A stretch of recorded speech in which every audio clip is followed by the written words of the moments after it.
trying our best to see whether tutapata kitu from within this piece of land. In a few months' time, these two farmers will find themselves at the beginning of another planting cycle. After a 3-year fight, at last, farmers' voices shook the courtroom walls, and they can now share or sell their own seeds. Yet, even as the fields breathe again, a new storm gathers. The government is preparing to appeal the ruling as Senate debates new amendments to the Act. So, the ultimate question lingers: who truly wins the battle for seed and food sovereignty in Kenya? Do you have any regrets concerning maybe your tenure as a... Yes, I do. What I knew then and what I know today is different. Yeah. The assumptions there is that we have a system or government that works. Mm-hmm. The reality today is that nothing works. So it would have, the why we make laws, just like we did the Mutudo law, is to make it smooth for those ones who would object to be protected by the judiciary. But you cannot give a free, an open check to government officials. No, you cannot. All agencies. Mm-hmm. Is that only a fool doesn't change his mind. I'm not a fool. And you can take that one to the bank.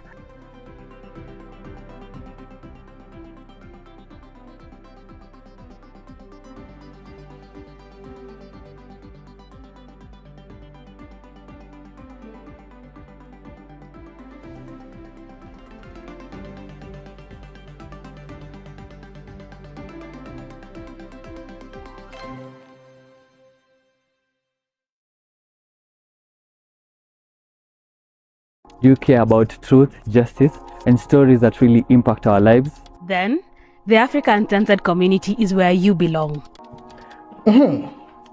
What do you get when you join?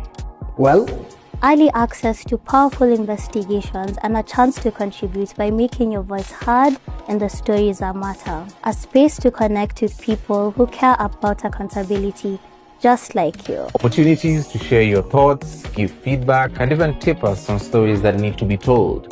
Plus, events, trainings, screenings, all those things to keep you learning and engaged. This isn't just about community. It's about telling the stories that shape Africa. So, guys, join the Africa Uncensored community now and let's uncover the truth together.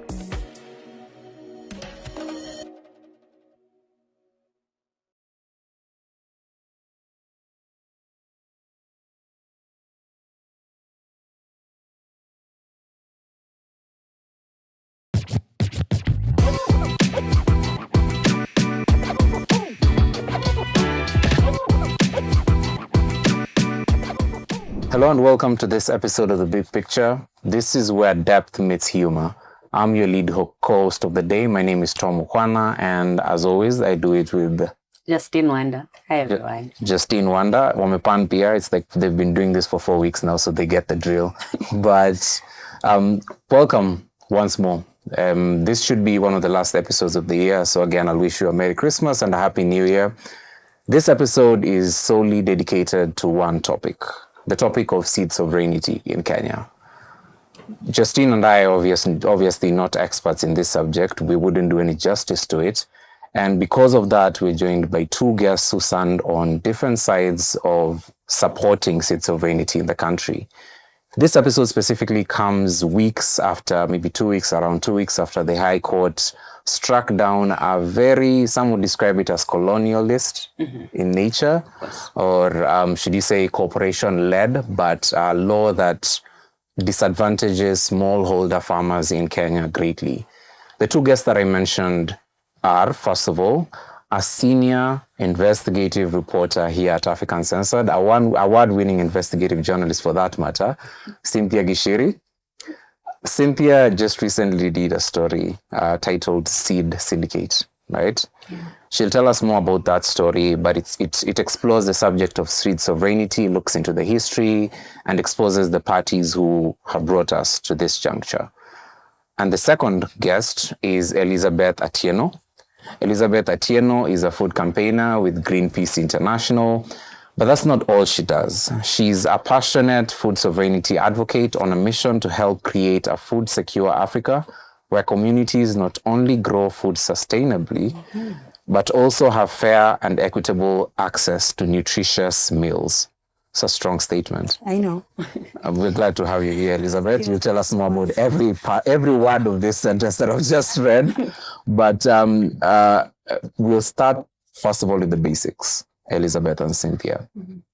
Cynthia, your story looks into the evolution of this law, but I find it very, should I say, worrying that the topic of this law and the implications that this law, I think it's can have, we can't say could, because the government is going to appeal the High Court decision. So it might be overturned entirely. But this wasn't a headline for months. And that's worrying to me because of the potential impact of this on the breadbasket of the country. Why? Why do you think that is, and why should people care about the Seed and Plant Varieties Act? Yeah, I think maybe I can start by, to understand this conversation, we need to understand what the Kenya seed system is and how it actually works. And then now we can go into the basics of why are we not seeing like a lot of anger actually coming from Kenyans when it comes to this conversation. And in Kenya, we have two seed systems. So we have what they're calling the formal system, which is where we have the corporate seeds that are being produced by commercial seed breeders. And then we have what they call the informal seed system. I usually don't like that word. I prefer calling it the farmer managed seed systems because there's nothing informal about it. Farmers manage this system every single season.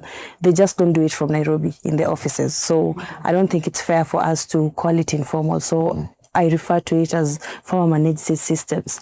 And this is what is literally feeding us as a country, because 80% of the seeds that we depend on in the country comes from these farmer managed seed systems. And this is what small-scale farmers, our mothers, our grandmothers, our grandparents, this is where they get the seeds that they use to give us our food. And these two systems are being governed by the Seed and Plants Varieties Act, Cap 326 of 2012, and its accompanying seed regulations. And on paper, it's actually very technical, and Cynthia can attest to that. I know she had to go through all, exactly, when watching on the documentary. It's so technical, but also on paper, when you look at it, it looks so, so fair. But in reality, it's not. It's very deeply unequal, and it's disturbing. And this is because when you look at the act, seed is first seen as a property, as a commercial property, rather than life, rather than culture, rather than heritage. And because of that, we have these very punitive clauses in the Act. And what the Seed Act was meant to do was to regulate the seed quality, because we were saying that we want to make sure that we have not the fake seeds. African Uncensored once did a documentary around fake seeds, fertilizers. Cynthia did that. Exactly. Yeah. Yeah. So they were saying that the reason why we need to have this act in place is because we are looking at the issue of seed quality. And another thing too was to support breeding and innovation and see how do we regulate that, how do we make sure that we look at the issue of seed quality when it comes to that. So basically the act is supposed to govern and more like give peace, kinda. And when it comes to the seed sector, to help regulate that. But what it's actually doing, it's defining what a legal seed is. And according to the Act, the definition of what the legality of a seed and the quality of a seed, it's very narrow. Because it just look at seeds as what it's supposed to go through the commercial testing processes, and that's it. It doesn't look at seed from our knowledge, the knowledge that was passed through our grandparents, the knowledge that farmers have kept on alive all this time. I think we all know there are seasons when you'll hear someone say, I want, right now it's season, mangoes from Kambani. There's this specific fruit that comes from this region. And that's we usually just say that and make fun of it, but it's really important because these seeds are actually acclimatized to these local environments. So you find that, for example, that specific variety of mango cannot grow maybe in the Rift Valley because maybe it's the weather there cannot do well. What is growing in Rift Valley cannot do well in Machakos and all that. So there is a lot of knowledge that goes into this, and there is a lot of work that our farmers have already put in. So when we talk about the seed sector, I think the big question is, who was this system designed for, and who is profiting from it? Which was actually my next question, and Cynthia, this will go to you. Who asked for this law? Who asked for it? Where is it coming from? And when did it first land? According to the research I was able to do, the seed law originated from an act that was an international agreement that was made in 1961. It's called the UPOV, Union for Protection of New Plant Varieties. And it's called the UPOV Act. It was amended thrice. And in 1978, it gave some guidelines about what to do in terms of developing new crop varieties, even in terms of durations for plant breeder rights. And then it was amended in 1991, whereby now it brought along more stringent measures and stringent laws. For example, it increased the period of plant protection to 20 to 25 years for crops and trees and vines respectively. And so in between 1999, when Kenya joined UPOV with the 1978 Act, and when now this SPVA 2012 was passed, there was a rush, especially from the developing nations, to be able to assent to either of the UPOV Acts. By then, Kenya had not acceded to the 91 Act, but then now the pressure to accede to the 91 Act came about immediately after Kibaki came to power around 2005, 2006, whereby there was need to create task forces that now would look into the law. At that time, Kenya already had a seed law that had undergone minor amendments, I think in 98, and then another one in 2002. Now, after 2002, that is when now there was a lot of activities between the Ministry of Agriculture, the Plant Breeders Association of Kenya. We also had the Seed Trade Association of Kenya, and also the Kenya Plant Health Inspectorate Service. So there has been a lot of activity, but now, according to what I was able to find out in my research, remember I was also quoting Dr. Claire O'Grady-Walsh. Also, I even noticed that her work was also used in the litigation against the law, is that the main pushers of these, or the main people who are advocating for these changes, were actually big agrochemical companies like Syngenta, Monsanto, and also the Kenya Seed Company. So the push was to align the Kenyan laws with the 1991 UPOV 91 Act, even if at that time in 2012 Kenya had not acceded to the UPOV 91 Act, which it did later in 2016. Yeah. I'm going to ask a question that is very, I don't know how you take this, but I appreciate being direct. The question everyone will want to ask is, what was President Ruto's role in this? Yes. No, I'm joking. Very the only thing I can No, but seriously, Justine, Cynthia, in your story you mentioned that at the time he was Minister for Agriculture, he played a role in this act landing in Parliament. But farther away from him, a lot of committees were also involved. Yeah. What was the political influence or interference with this law? I got an opportunity to interview the former MP for Naivasha, John Mutudo. At that time, especially in the 10th Parliament, that was from 2007, he sat in the Committee of Agriculture as the chair. And so during this time, also Dr. Claire O'Grady writes that is when Task Force 2, the recommendations that were put forward by Task Force 2, that is when now they they began pushing them, especially to the members of parliament. So one way in which these lawmakers were involved is they attended meetings that were meant to like kind of lobby for the passage of this law. And there's one particular meeting that Dr. Walsh notes in her book that was it was in on 25th, 28th of September in 2006. And then after that now, when Ruto got into government as the Minister of Agriculture in 2008, he was able to fast track 2 subsidiary laws. I think I was able to jot them down. So the first one was the Seeds and Plant Varieties Regulations of 2009. And the second one was the Seeds and Plant Varieties, regulations about the National Performance Trials in 2009. So Dr. Walsh notes that these 2 laws were fast-tracked. By fast-track, she means that they were passed without there being a rigorous parliamentary debate. Nobody questioned. And that is one of the things that in a phone interview, which I did as a follow-up interview with Honorable Motudo, that is one of the things that I noted. And he even said that at that time, nobody had told them about the impact or the nitty-gritties of these laws. They were just selling things like certified seeds are drought resistant, high yielding. Yeah, those and early maturing. So those are even when you look at how the varieties are listed on the national crop variety list, those are the qualities that are given. So Mutudo says that, and that is on record. We have a record of that interview. Is that at that time they were not informed. Nobody came to inform them about the nitty-gritties of the law.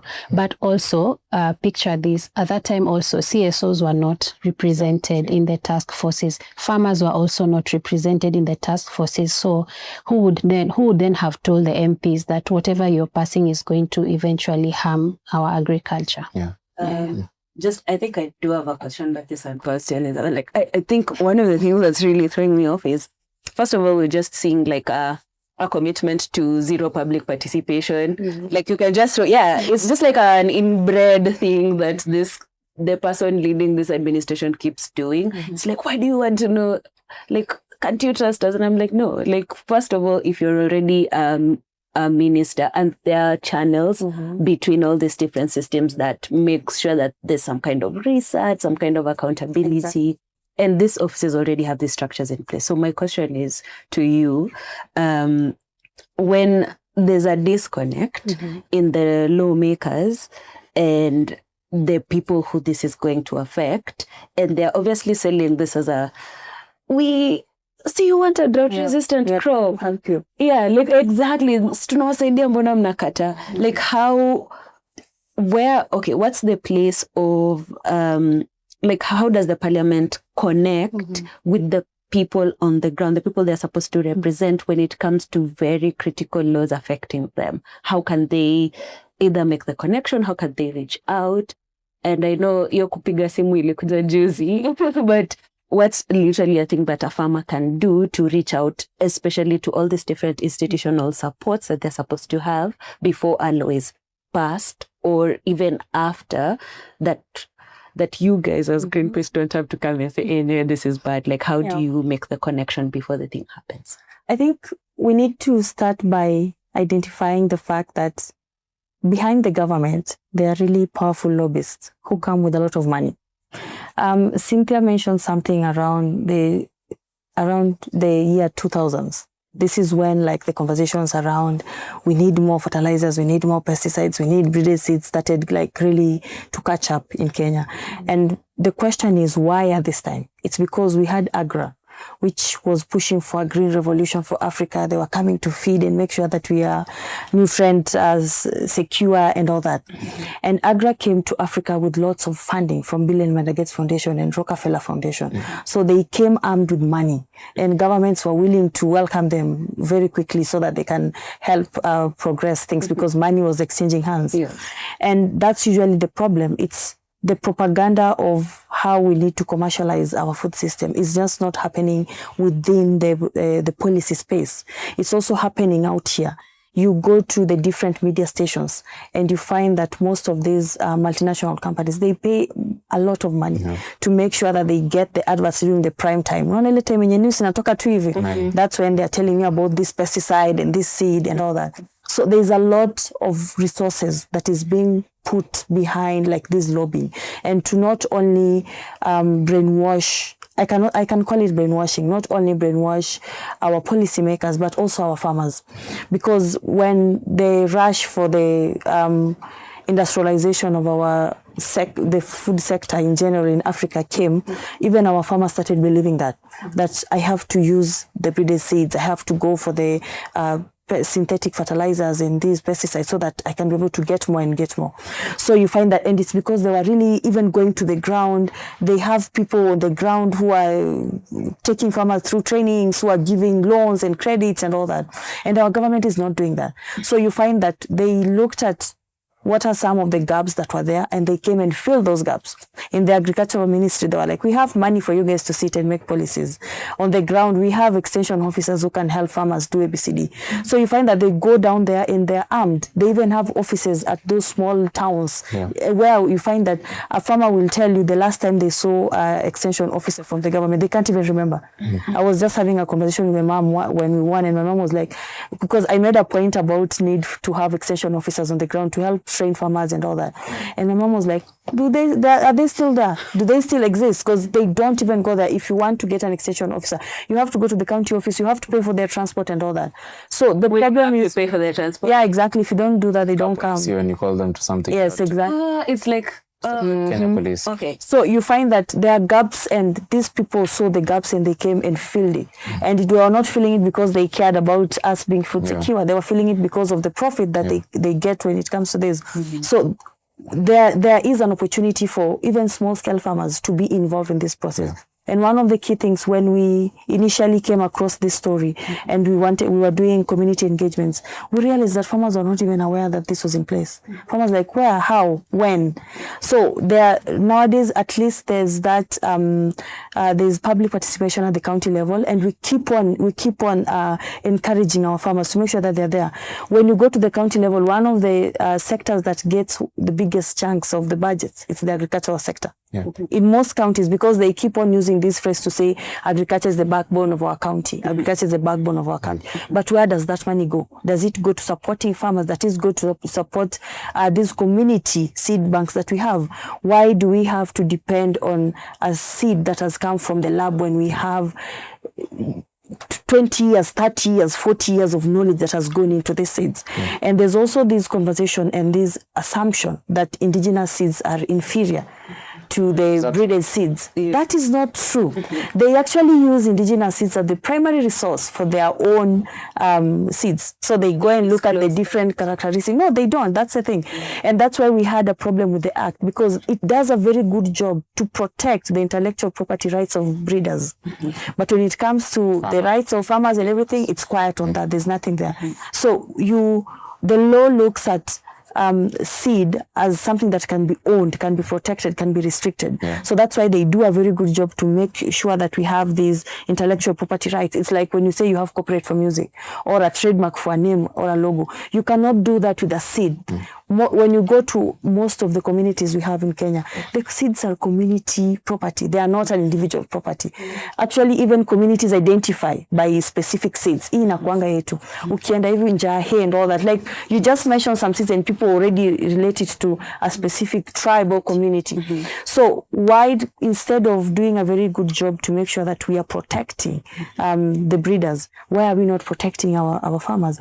And one of the big arguments that the government had around having this act, they were saying we are looking at the quality of the seeds, we're looking at the issue of food safety because of diseases and all that. You don't have even one fucking, I'm so sorry about that. That's fine. You don't even have 2 extension officers to help with community training, community education, and then the best you can do is to criminalize farmers. You can't do that. You don't even have a budget for community seed banks. There are community protocols. Our neighbors, for example, in Uganda, they're doing a very good job when it comes to community training and community protocols to do, they're calling it Francis used that word in your community citizen science. Exactly. Those are the opportunities. Those are the places where we're supposed to take our money. We have gold and we are giving away our gold to get something that is not working. And I don't know if Cynthia, you can also attest to this. When you talk to most of these farmers, they tell you that it's a really bad cycle of debt. You have to buy these seeds, you have to buy the pesticides, because they tell you, even when you go to the agrovet, they tell you, hii seed ukichukwanga inaendanga na hii pesticide or na hii fertilizer. So they have to get all this, and then why are we not seeing food insecurity go down in the country? Why? Why are the food prices going up and up and up if we are really like supporting our farmers to produce more? So I think right now, the best weapon that we have, especially at the local level, are those public participation spaces. And then right now, you can call your MP and tell them right now they're going to appeal and we're not going to give up. We're still going to go with them head to head. But you're also planning to send a memorandum to Parliament to tell them, because it's actually the work of the Parliament to enact laws that favor small-scale farmers and for the good of the country. So we are going to send a memorandum to Parliament, and we'll need the support of every single Kenyan to make sure that their MP supports that and make sure that we have a new seed law in place. And please don't think that this is far away from you because you're not a small-scale farmer. This is not about me. It's shida ule mkulima kwa nyumbani. No, that's why you go to the mama mboga and you buy avocado at 40 bob na unarudi kwa nyumba complain. Or you get one tomato at 30 bob or 20 bob.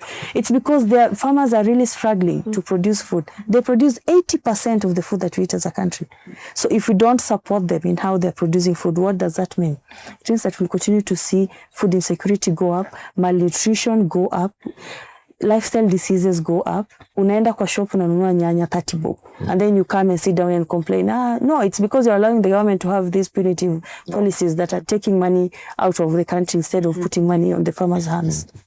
Cynthia, speaking of smallholder farmers, in your story there's a character that you follow to the Kenya Seed Company to purchase seeds. And there's something he says to the guy at the counter. He tells him, can I get the seeds? And the guy tells him, there's a queue.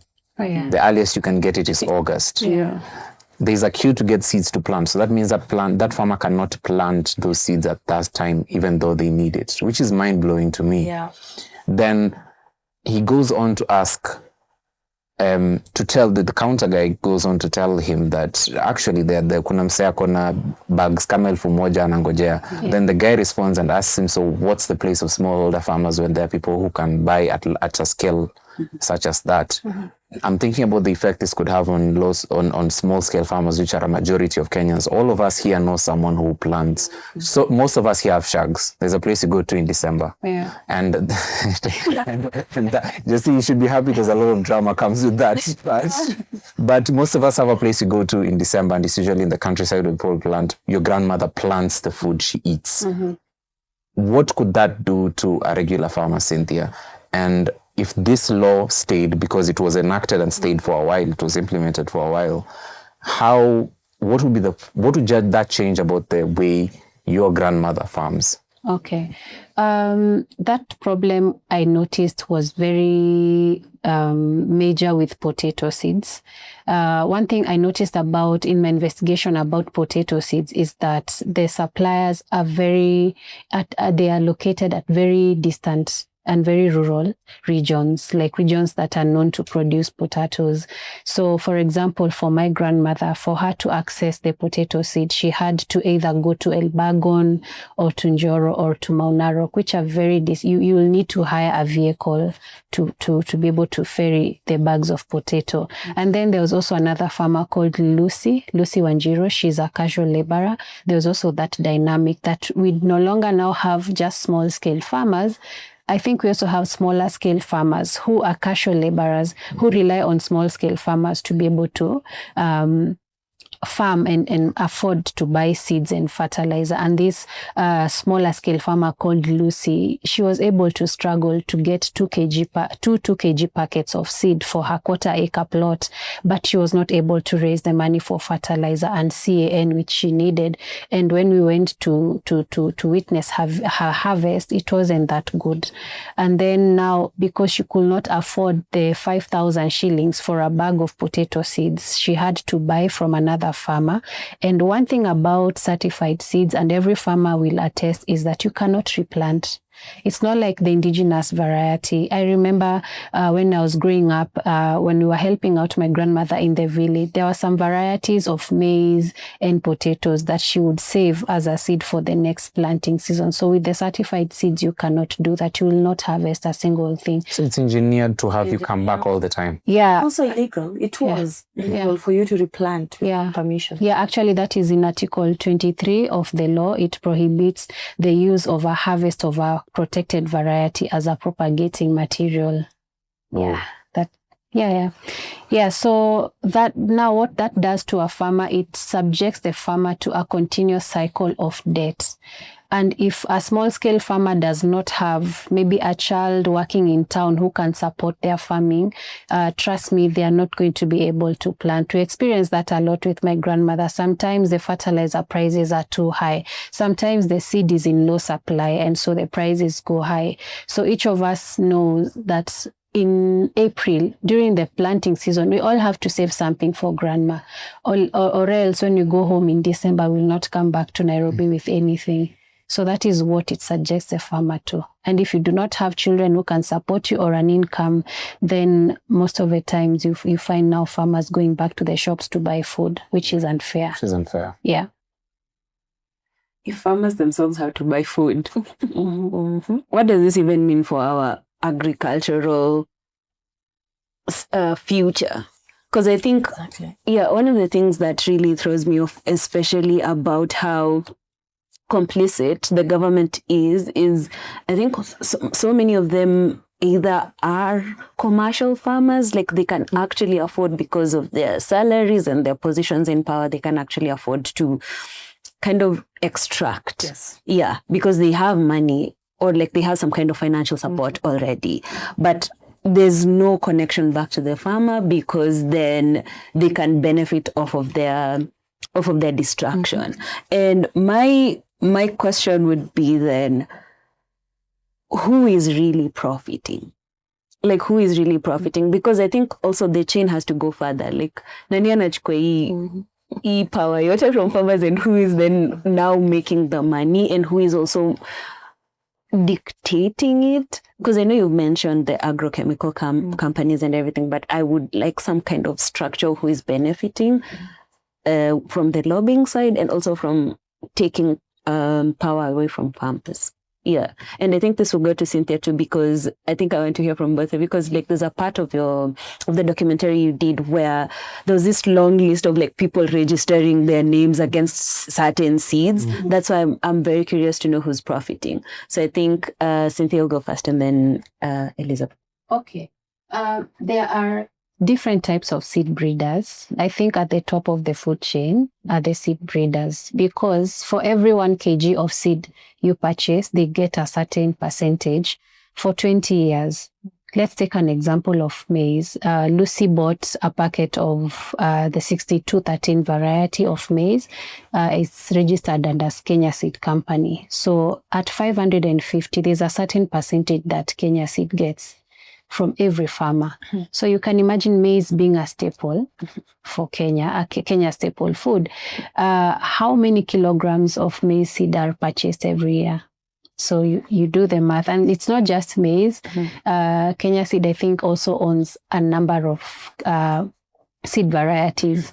Now we go to potato. You'll need 16 bags for 1 acre of the, let's say now, the variety that we featured in our story, the Shangi variety. It's very popular.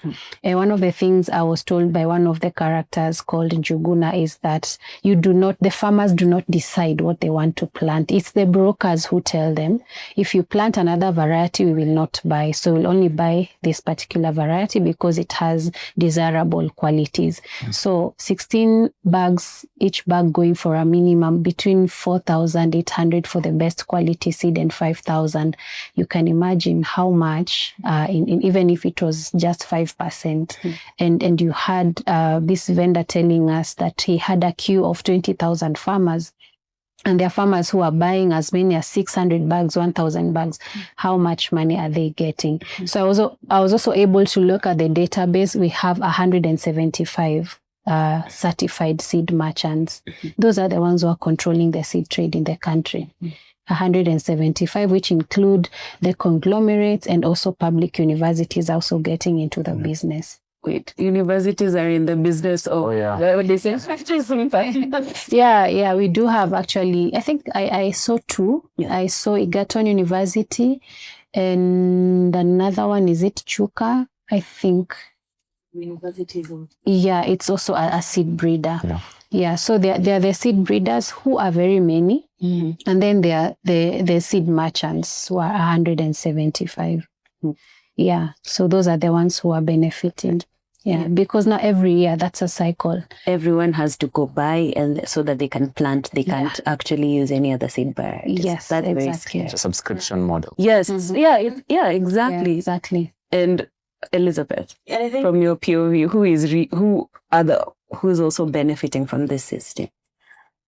I think this is one of the areas maybe Cynthia can also help us do investigations, but I know most of the political class have a stake in the agricultural sector, either in the fertilizer business, the pesticides business, or the seed business.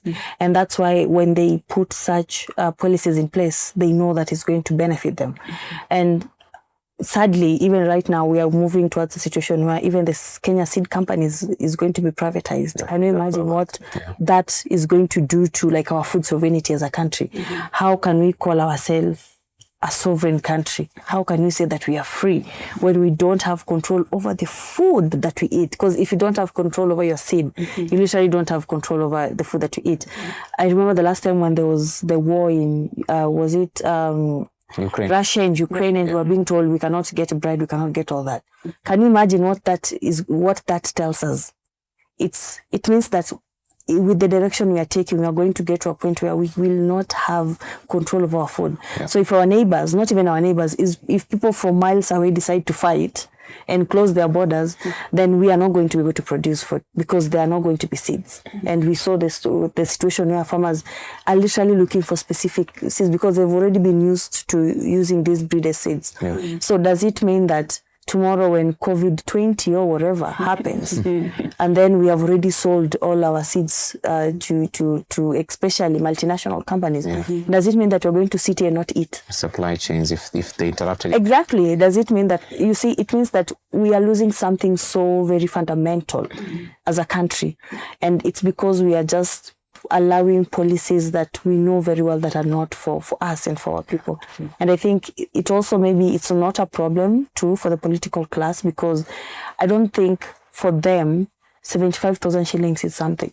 When you tell a small scale farmer, I need you to use 75,000 Kenya shillings to certify one variety of seed. When you go home, I was born in the village.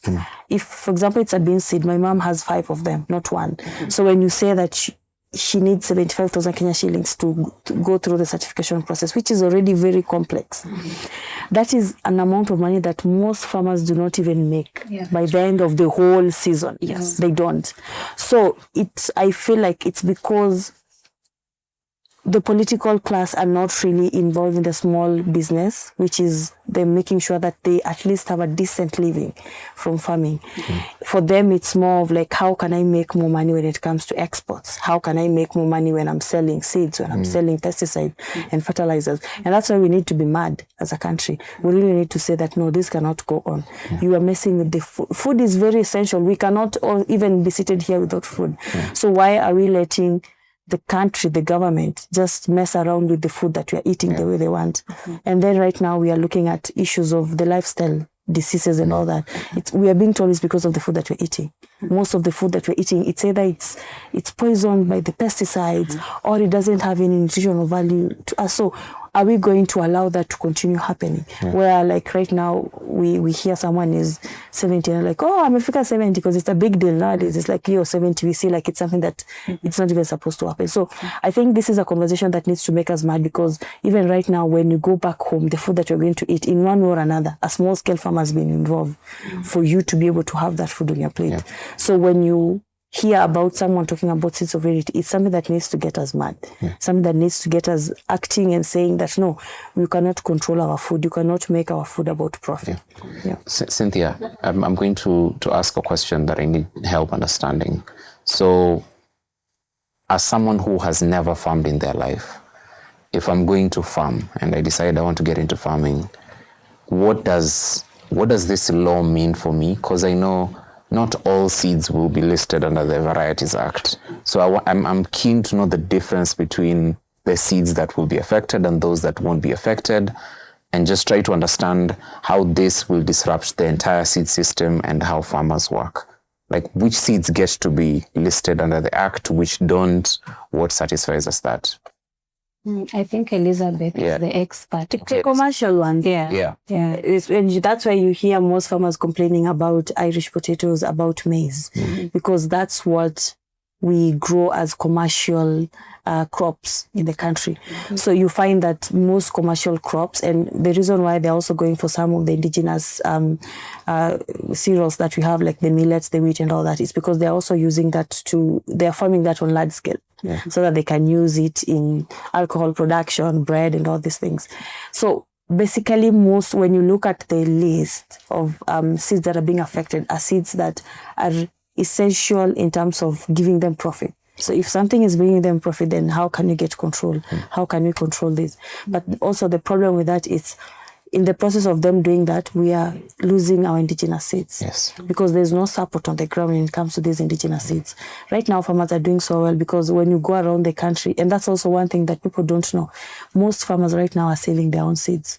And not because, it's because of the economic, they're trying to get away from that economic dependency, but also it's because of climate change.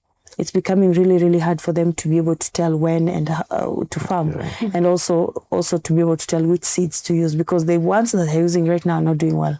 You'll be told that it's supposed to do well. It rains, it's not doing well. It doesn't rain, it doesn't do well. So most of them have now, and it's a sad reality, but it's a good thing, because even our farmers are learning from experience. What was sold to them as a one-size-fits-all, they've realized that, okay, this is not working. We need to do different. And that's why you go right now. And Cynthia even had so many farmers in the documentary who are saving their own seeds. So it's basically profit, and looking at how do we make more profit from these crops that are considered commercial crops. And it's really sad, because I don't think food is something that we are supposed to joke with like that, and just leave that control in a few individuals. And I know that the government is going to appeal, and they've already started the process of appealing. But I think this judgment sends a message, and not only to the government, but also to people in general. Like, I know at times we struggle with the courts not doing us favors in terms of being with the people, but we see in this situation where the court really said, no, this is unconstitutional. So I think that also just tells us that the noise that we make and the news that we say that no, it works at times. And even right now, when someone hears about the win in 2025, they will look at it from, it just happened. No, this has been like advocacy happening for the past 2 decades. Farmers have been making a lot of noise. CSOs have been making a lot of noise. The government was not listening. But over time, after so many mentions, after so many hearings, we are here. So I think this is just to communicate to us that at times we need to also just speak up, and not just be silent and say that they've put this policy in place, they're doing this. No, and it's just not in the food space. I think like this is something that sends a message out to just say that we need to speak up and we need to say no. And if we come together and say no, then we will definitely win at the end. Yeah. I think one of the things that also matters, I think, in this particular conversation is protection. Because we've seen, like, on the other end of things, we have a whole parliamentary system that does not care, and it keeps going even to the cabinet secretaries and people who have so much power. So I would ask Cynthia this, if in your investigation you were able to figure out if the seed banks that the farmers are setting up have some kind of protections in place. And also to you, Elizabeth, as someone who has really been in this fight, what kind of protections are farmers putting up for themselves, and what kind of protections do they need to have in the future so that we don't return to a place like this? Cynthia, go first. I would like to mention something that I did not include in the story, simply because I wasn't really able to follow it up. I really wanted to. But in my at the onset of the story, like while I was establishing who to interview, who to speak to, I spoke to farmers from as far as Nyanza. And there's one who told me they actually do have a seed bank. They work with a different CSO, not CBO, a community-based organization. And this person told me that every planting season, every new year, there's a certain lawmaker who goes to their seed bank to buy bags of the yellow maize. Yellow maize, there's an indigenous variety of yellow maize. So I really, really wanted to capture this lawmaker in that process. And I hope I'll be able to get that. You know, it's somewhere in Nyanza. I do not want to say where. Yes. So it doesn't nuke my investigation. But then again, it made me wonder. So this is a lawmaker. He probably knows, or maybe he doesn't know, I don't know, that they passed a law that criminalizes the sharing and selling of indigenous seed varieties. Already he is breaking a law. But on the other hand, he's taking advantage. Where is he taking these yellow maize varieties? So that is, unfortunately, that is one thing I wasn't able to, and I didn't even get the opportunity to capture. But hopefully, because I also realized that this seed issue is one huge rabbit hole. Like I feel like I just scratched the surface. There's still a lot to uncover. So if I get another opportunity, probably we'll be able to answer that question. But also, in that national crop variety list, because I was able to go through most varieties, you'd find even vegetables that we knew to grow wild that have already been patented. By who? Like, who is patenting? Is this regular people or like people who work in universities? Exactly. People who work in universities and even universities themselves. So there's also that controversy where I spoke to farmers who are saying this particular variety that is currently being sold as a certified variety, actually it belonged to us. We've known it for 50 years. We've known it for 40 years. So those are some of the dynamics that are currently, facing the seed industry. Yeah. So as part of the litigation, one of our key asks and why we wanted that amended is because the government was saying that indigenous seeds are mentioned in the act. But mentioning it and defining what it is without protecting it and having specific clauses to protect it is basically erasing what indigenous seeds are. So that is one of the reasons why we were saying, no, we need the government to have specific clauses to say that this is how indigenous seeds are we are going to protect them. And currently, I'll go back to what I was saying, people power. That's what's working for communities right now on the ground. They come together, they work on their seed bank and they protect it. And at the county level, there's also been a lot of support from the county governments when it comes to the community seed banks. And we are seeing a very good example, like the seed bank that you covered in Nakuru, where Francis seed saying. Yeah, exactly. You find that the county government was in one way or another, the Minister of Agriculture supporting them. So it's like, yeah, we are going to protect you, let you do what, but that's also the thing. If there's no law protecting me, then when I'm in the matatu carrying my seeds, going to sell or doing whatever, the KFIS inspectors can stop you and they can seize your seeds. So you see, like, there's also word of mouth, but there's the actual harassment that goes into like us not having protection in the clauses that protect the farmers. So even right now, well, I can just say it's people power. They're just doing it. They're coming together, and I've said there's that point where you need to go and educate someone about something, to tell them, sigara inaua, ama pombe inaua. But there's that point where someone has already experienced it themselves, and they're like, oh no, this thing, sikuzi kifua yangu sipumui vizuri ama whatever, you see, whatever. You can say collapse. Exactly. Exactly. So like that's where most farmers are right now. They've gone through these seasons. They've realized it's more like me being dependent on these people and less of like me empowering myself. Because if you look at the documentary, you see even the lives of these small-scale farmers. Even to just afford a decent living is a problem. And these are people who wake up every single day to go to the farm. So I think I can say time has also done us justice, which is wrong. But now, because our government didn't want to, time has also done us justice, because farmers themselves are experiencing the climate change. You heard even the documentaries are saying, this time mvua imekuja mapema, ama mvua ikukuja. So they're actually experiencing this on the ground. So it's less of us telling them that this is actually going to affect you like this, and you need maybe the adapted or resilient indigenous seeds. They already know because they are experiencing it. And people power is working. That's why we are saying we need this law to be in place, so that we can also call, the farmers can call the county governments to recognize, to budget for these seed banks, to support these seed banks at the county level. There's a part of this conversation that I want us to focus on, mostly because I know we touched on it, but I really want us to get into it. Why should people care?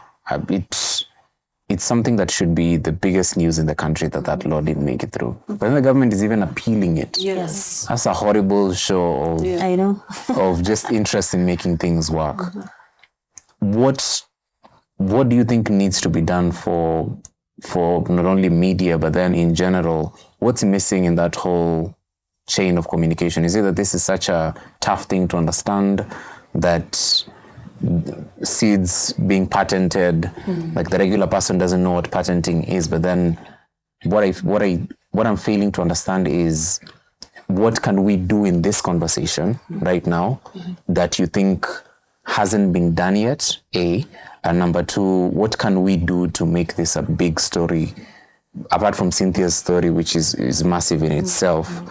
What do you think can be done, and why should people care about the Seed and Plant Varieties Act as it is right now? Because what I'm afraid of is the government appealing, because we've seen them appealing things and things being overturned. I don't know which law it was. I think yes, Shah, even the housing levy, and all of this had to do with public participation and the missing public participation link. And also it's like, you don't have a choice, you just have to pay. So how, again, just to reference what Tom is saying, like, why should we really be out there tapping us?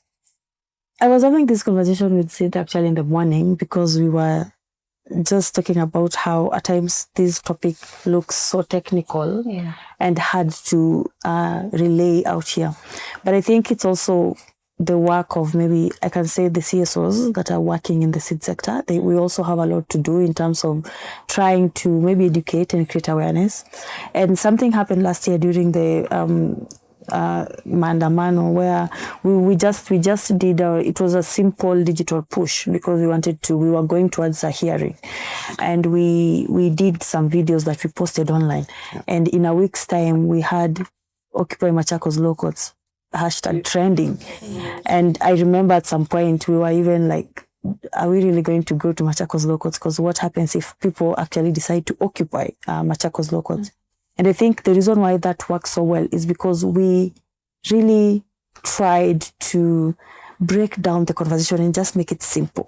I feel like at times it's also how we communicate. It's a lot of science, it's a lot of big jargons, and people lose, especially when you start saying seed sovereignty. Someone like, Sasa, what is that? I think so. We need to do better in terms of how do we communicate this in a way that will make sense to someone who is going home right now from work. They'll listen and be like, okay, this is actually something I need to also see how I can support and all that. So I think for me, I can say, given that I've worked in this space for some time, I can say is telling this story more and more, the way Cynthia has done, just to talk to farmers, capture this and share, but also maybe for people like me who are in the advocacy space, is how do we communicate it to make sense? How do we relate it to the everyday life? Like something as simple as, how does this affect you as a Kenyan? How does this affect your income? Wakisha kata taxes zao yenye mbaki nayo, hii pesa itakuwa affected. Can we do that? Can we do that? Can we do exactly that? I think we can. Yes. Can we do that in this conversation? That's the thing. I try to make people understand that. It's like the price of your food is affected when a farmer cannot be able to have access to seeds to produce. Then if she's struggling, we saw in the documentary, if I have to pay 200 more to get maybe a packet of seeds, and then I pay another extra to get the fertilizers and pesticides, it means at the end of the day, when I harvest, at least remember, we have a farmer in the documentary who spends money to produce, which is more than what she usually spends, and then the maize doesn't do as well as she was hoping. So that means that when she goes to the market, minus the brokers, she will try to maybe sell it at a higher price with the exactly the extra 200 that she had to pay, so that she can get back her 200. And what that means is, by the time the broker buys the maize from Rift Valley and it comes to Nairobi, you will have to pay more. So in Amanisha, it affects the food that you eat every single day. And that's why nowadays you go to the supermarket and you have 1,000 bob and you look at your cart and you're like, did I just spend 1,000 bob? 1,000 bob. So it's as simple as that. It's as simple as our food prices are going to be high, and apart from that, we're also going to get to a point where access to nutritious food is going to be a problem. Because access to nutritious food is going to be a problem because we are losing our indigenous seeds. And these indigenous seeds, they have quality when it comes to the nutritional value. So when we lose that, it means kesho ukienda hosi unaambiwa you have this, you have that. And it's because of how we are producing food. Just a month ago, I had a conversation with a farmer who was also using a lot of pesticides in their farm to produce food. Right now, he can't see. We're actually doing his story that's supposed to come out next year in January. He can't see, he can't provide for his kids. So you can imagine. It's something that is affecting us every single day. I think all of us right now have a friend who has cancer or knows someone who has cancer. Sorry to interject, Elizabeth. Speaking of pesticides, what's the link between the new seeds, the breeded seeds, and pesticides? And that's the thing. That's why we keep saying that indigenous seeds are acclimatized to local conditions. So they're stronger, apart from what people think that they're usually inferior. So you can have your maize and you can plant it and you don't have to use excess fertilizer, synthetic fertilizer, or pesticides. Some of them naturally keep pests away. But you find that when you use breeded seeds, they automatically come linked to specific pesticides. And it's also part of the profit game that they're playing. So they sell you a seed that you can only use a certain fertilizer. And a certain, exactly. A certain out. And they tell you that when you go to the agrovet, they tell you that. I don't know if you got to experience that. They tell you that ukichukua hii seed, hii inaenda na hii na hii. So it's like, that's what they tell you. So the farmer is expected to take the seeds and then the fertilizer. And then remember, these pesticides, they're not only polluting your food, the food that you're eating, they are also polluting your environment, the water that you're drinking, the air that you're breathing. They are killing the pollinators. So it means that as we continue like this, we are going to get to a point where it's going to be really hard for us to produce food as a country because our soils will be dead. Our water are polluted. There are no pollinators because we know most of the crops that we grow also depend on pollinators like bee and butterflies and all that. There are also no pollinators. So we are moving towards a system where food is going to continuously get more expensive because we are killing the environment that is supposed to literally help produce that food. But at the same time, we're also poisoning our bodies by these toxic pesticides. It's a classic case of, sorry, Cynthia. Yeah, if I may add something that I learned, because I did this story under the Bertha Challenge 2025, and the challenge, it is a global fellowship. We are about 14 journalists from around the world, each of us tackling a challenge in our country. And the challenge was, how do corporate interests and political interests affect smallholder farming in the face of climate change? And as part of the fellowship, there's something called Amplify, where we are supposed to now take back our work to the community. And one of the things that stood out in all of our projects is the need to listen to the farmers as well. Kina Esther, they can do their lobbying on one level, let's say when it comes to the law and the science part of it. But as journalists, are we reporting also what the farmers are saying? Because I also struggled in looking for articles or news items that have been done about seed sovereignty and that fight, and even articles that support indigenous varieties. So are we listening to the farmers? Are we listening to them as they tell us this particular sorghum variety called Alekwekal doesn't require continuous rainfall to grow, just needs one cycle of rain, maybe just once, and it starts germinating and it can be harvested in a short period of time. Are we listening to those farmers? Are we communicating what they're telling us? So I think we also need to listen more to the farmers because they know these things. For example, you will hear that as opposed to the hybrid maize varieties, in our community, there was a variety called Gevigo. And Gevigo, unlike the hybrid varieties where you have to harvest it really quick, if it starts raining in November beyond, the expected period, they start rotting in the farms. But with the Gevigo variety, once it matures, it kind of locks itself and no amount of extra rainfall is going to affect that variety. And this is also a variety that you can replant. Are we communicating? Are we telling these stories?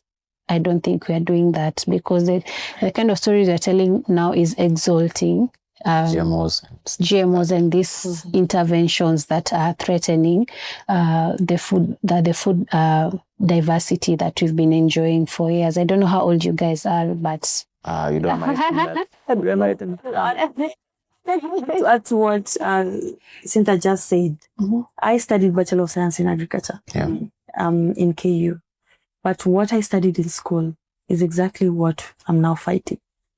I was being told that you have to commercialize, you have to. So you find that it's like we are locked in this system where everything is not working for us. The policy, the education system, what we're being taught is good and is supposed to be good. So we are ending up with researchers and scientists who also are exactly that. You see, it's GMO, it's the good thing. So I think it's kind of web of so many things that are set to make us fail and continue to have our food controlled by corporations. But I think having conversations like this, that is what gets us to really understand why we need to say no, why we need to change some of these things. So I think constantly telling the story and making sure there's that back and forth. We are listening, but we're also telling the story so the farmers can also hear from other farmers, hear from maybe research in terms of policy, their role at the county level, what can they do, how can we work together to help. So I think it's just making sure that we have that back and forth communication in terms of sharing information.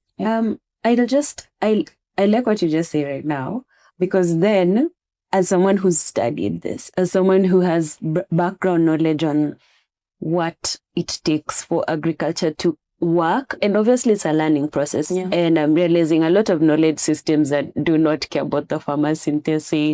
It's like you are a farmer, you know this, but unajua nini. It's almost like you're disregarded so someone can sell you a product. Exactly. And so my question would be what's a possible scenario that would make the laws that are in place work?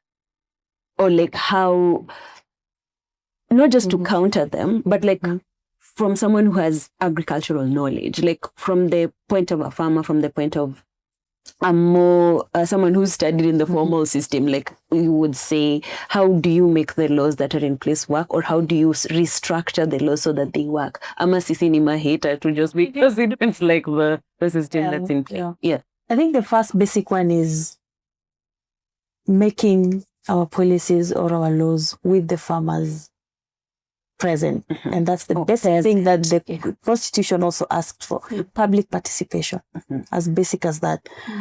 If we are saying that we are making these policies for them, to support them, to help them, to do all that, are they in the room? Are they represented? Are we really going to the villages to listen to what they're saying? Something as basic as that. So I think that is one of the places where we need to start from, just being able to listen and make these laws with the farmers, not against them. And also, your point also brings me to this conversation that I was having earlier, that regulation is necessary. Because regulation also helps to look at the issue of food security, food safety, and also quality. But bad regulation is harmful. And in our case, as a country, we are having bad regulations. And we continuously see this in the different agricultural bills that we have.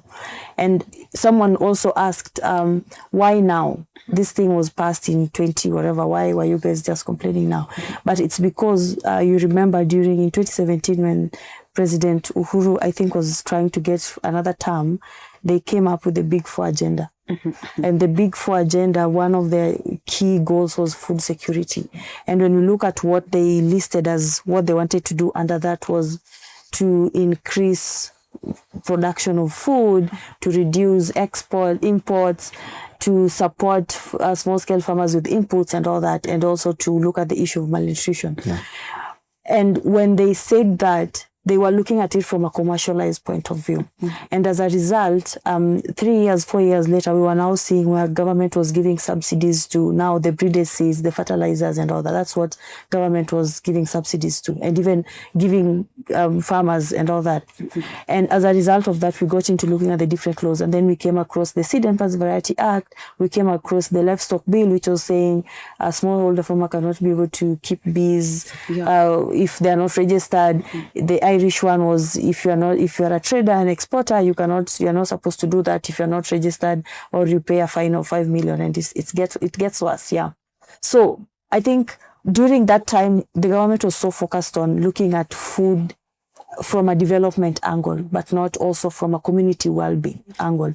So we were just looking at the quantity of the food. We want to have more, but is it safe? Is it quality food and all that? So I think that's where we lost it, because we're looking at just having more, because at that time we were dealing with a lot of issues of droughts.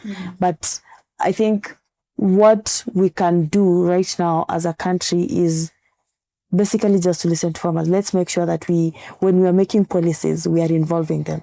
They have better judgment, because they're the ones who have been doing I cannot even speak for the farmers, because these are people who have been on the ground doing all this work. All this knowledge has been passed to them.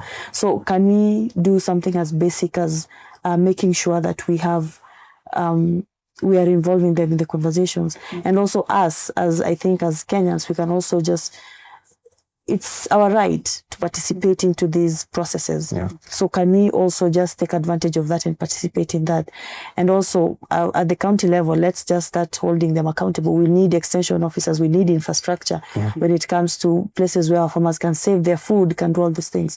So can we also start calling for that? If they're saying our budget is for agriculture is this X amount, where does that X amount go to? So I think we also need to have that role to really question some of these things at the county level, because agriculture is also a devolved function. So can we be able to question that at the county level and just get them to be able to invest into something what's benefiting farmers and us rather than what's benefiting corporations. The corporations. That's a really fair point. Even the county themselves can actually have laws in place to protect the farmers in their area. Yeah, exactly. That's really cool.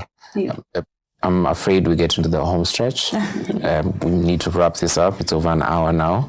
But so I'll start with the part where we tell you what you should participate in, and ask you to listen to Serikali, because Serikali wants to hear your opinion. They actually do, Justine. Seriously, they want to hear your opinion. Apparently, yeah.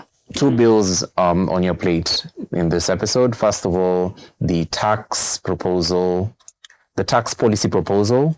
That's the first step into one of the initial stages of creating the finance bill that then ends up being there at the end of April the next year. This is where the government reaches out to you and tells you to tell them what you want them to do with taxation. So do you want your milk taxed more? Do you feel like it's a bit too cheap for you? It's too affordable? The milk is going bad? Or do you need them to lower that tax because the milk is becoming expensive? What we saw last year was in the initial stages of the Finance Bill 2020, was it 4, the problematic one, the motor vehicle tax? Do you remember that? That came after these consultations, and who knows, maybe that came from a manufacturer somewhere, or someone said that they have it too cheaply, their cars, and they need to have the money. They have the money to spend, so they need the car more expensive to maintain. Talipa. Yeah, manze, talipa usijali inua bei. So if you want the price of anything, if you are an industry player, if you're a regular Kenyan, you can send your opinions to submissions@treasury.go.ke by December 31st. Your proposal, they say, will inform the formulation of tax measures for consideration in the Finance Bill 2026 to support ongoing efforts to strengthen revenue mobilization and promote equitable and sustainable economic growth. as I say, this is the first step into creating the finance bill. Before the finance bill lands on your table as a final draft that the president signs into law, you should submit your opinions, because this will affect how much money you go home with at the end of the day. There's conversations about pay being increased or more VAT or pay going down, but definitely the government is on a it's on a revenue mobilization run, which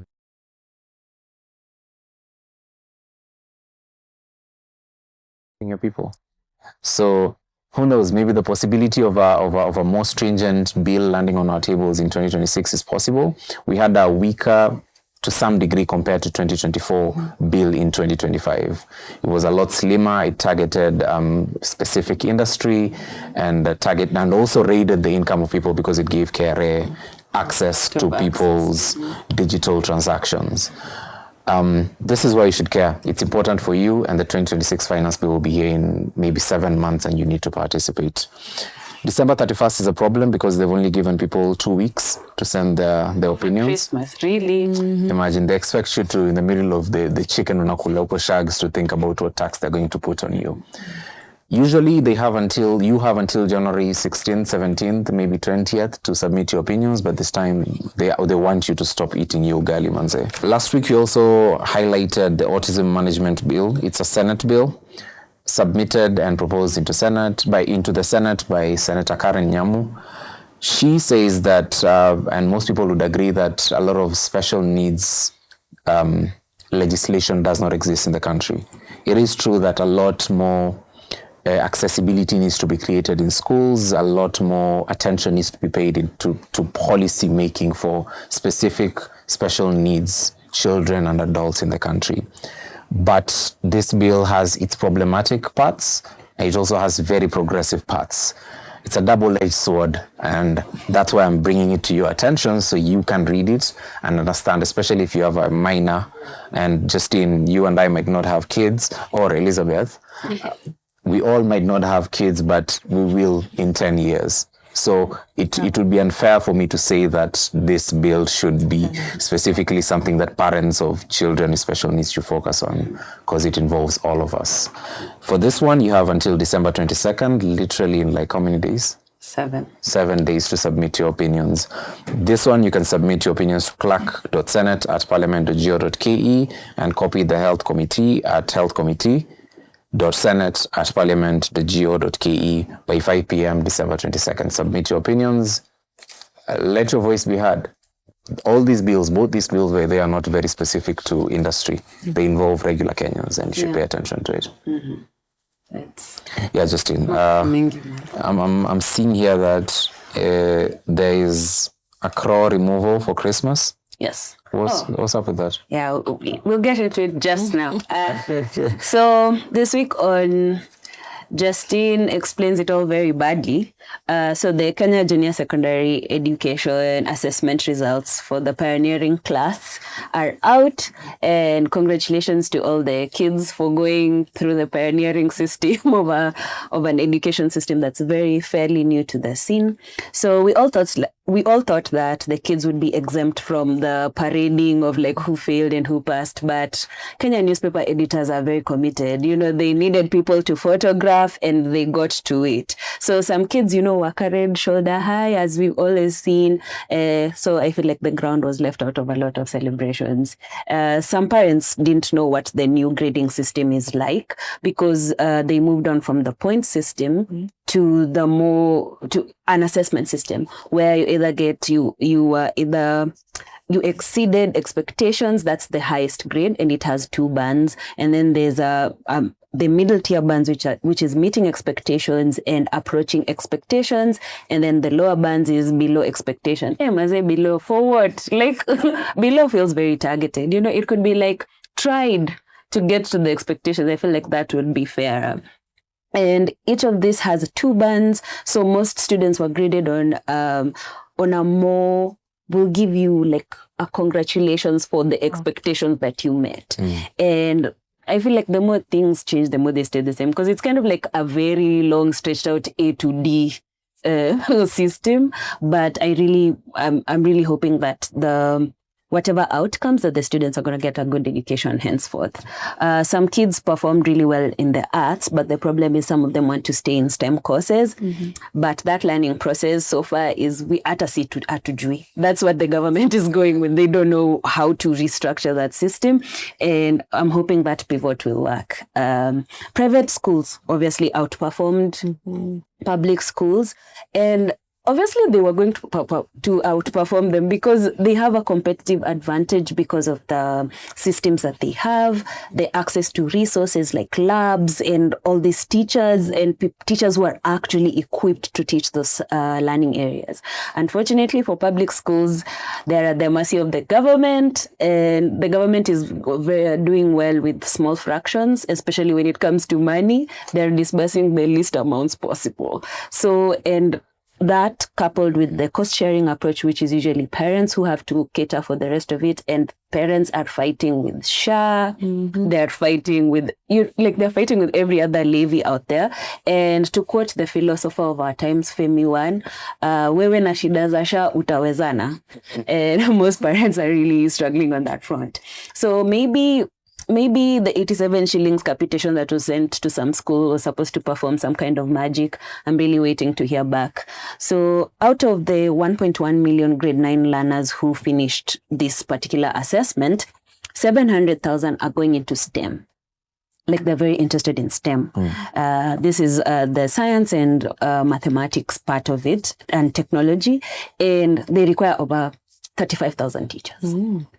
And there's a significant shortage in STEM because most of them are even going into aviation, metalworks, like all this difficult, very hands-on approach kind of system. And the government doesn't even have adequate teachers for this.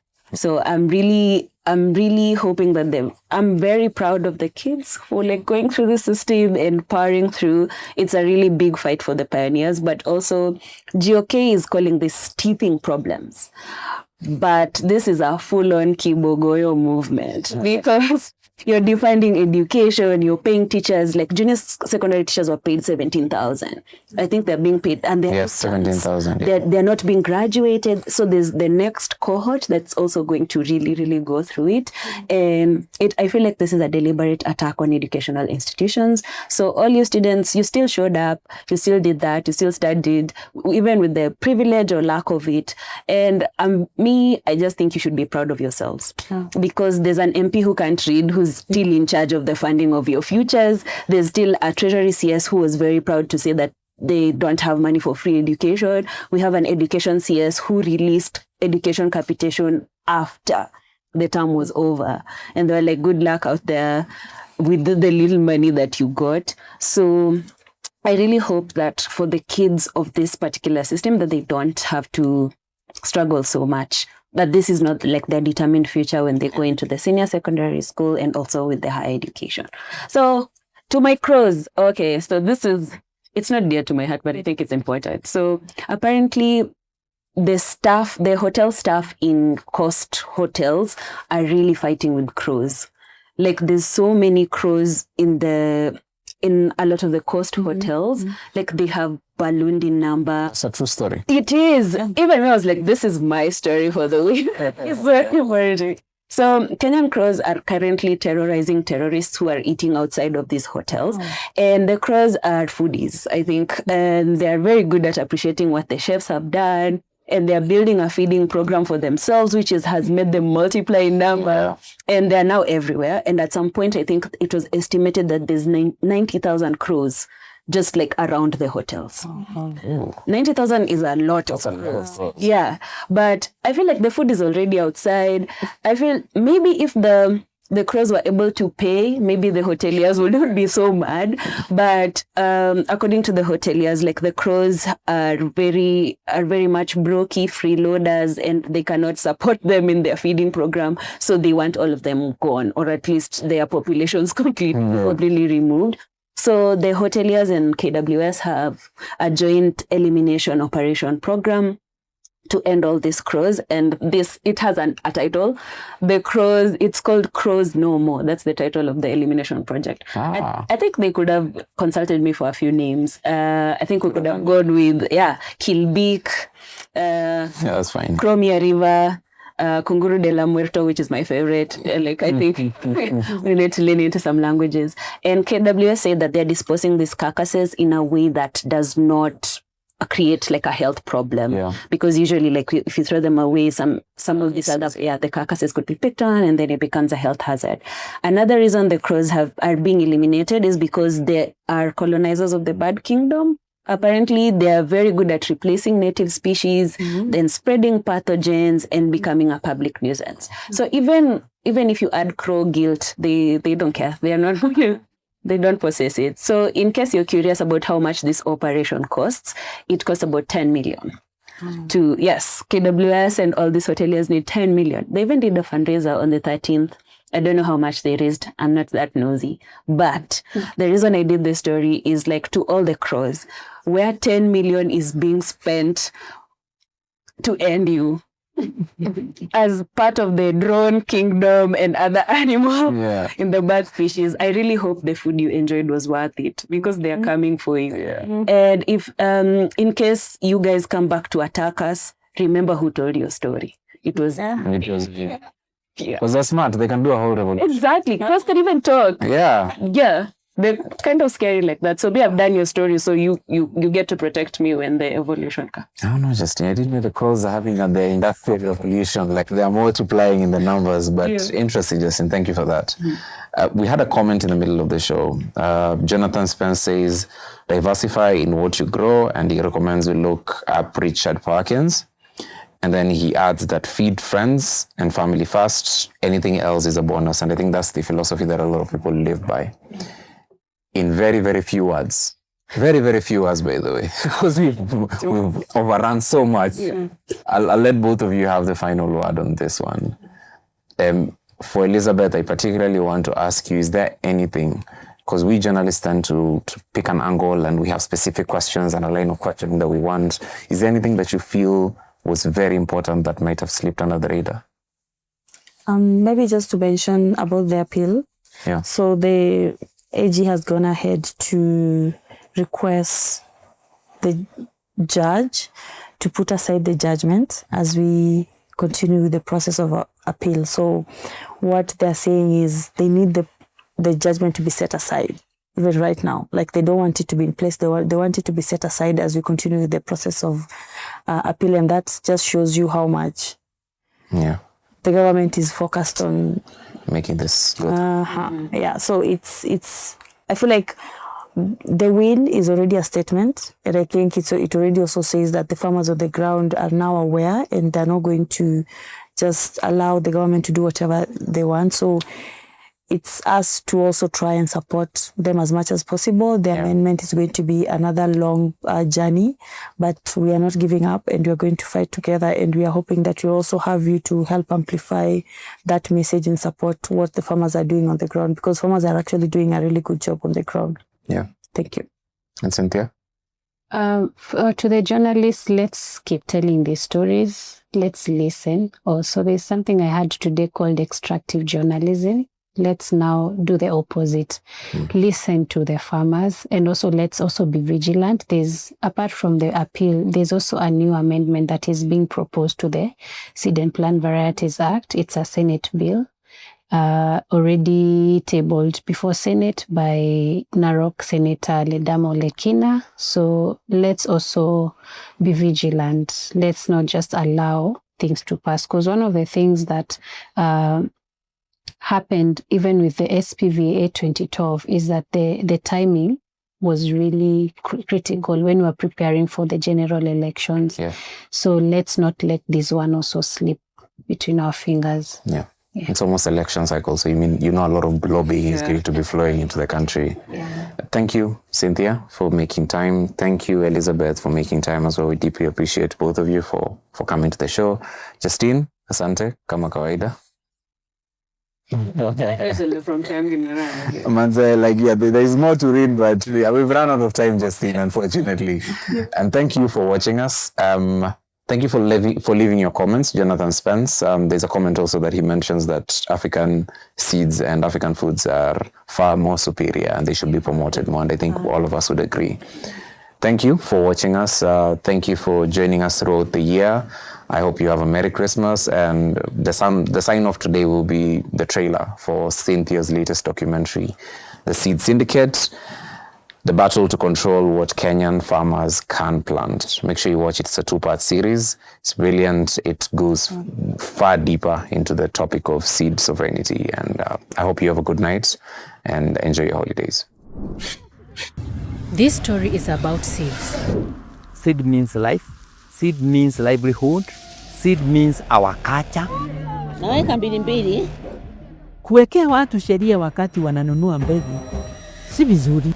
So when it was revised in 2012, it included certain punitive aspects. Lakini mimi mkulima niko na hizo zote na serikali imenifunga mikono.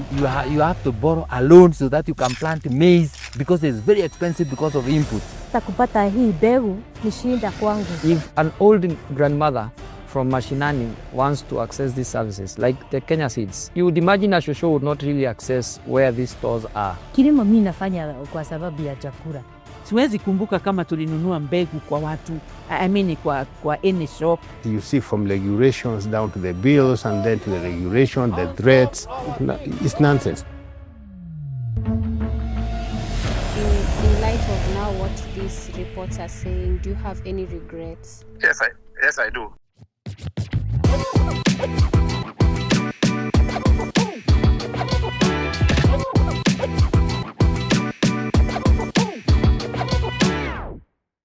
Do you care about truth, justice, and stories that really impact our lives? Then, the Africa Uncensored community is where you belong. What do you get when you join? Well, early access to powerful investigations and a chance to contribute by making your voice heard and the stories that matter. A space to connect with people who care about accountability just like you. Opportunities to share your thoughts, give feedback, and even tip us on stories that need to be told. Plus, events, trainings, screenings, all those things to keep you learning and engaged. This isn't just about community. It's about telling the stories that shape Africa. So, guys, join the Africa Uncensored community now and let's uncover the truth together.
It is more than what can meet the eye.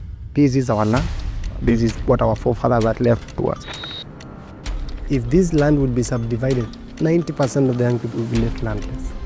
Without a Carbon Act, there's no way Soils for the Future can come and legally grab land in Kajiado. But we created that act to pave the way for them. We did not even know that there was a connection between carbon na hii land fraud. Hakuna kitu mingine ni land grabbing. Mimi nimesema shamba yetu si ya mtu, ni ya community. 19th century, you come with guns. 21st century, you come and tell them you've come to save them. And you pay their legislators to come up with laws that favor your saviorism. Kenya's next significant export will be carbon credits. And that is how you colonize a country in the 21st century.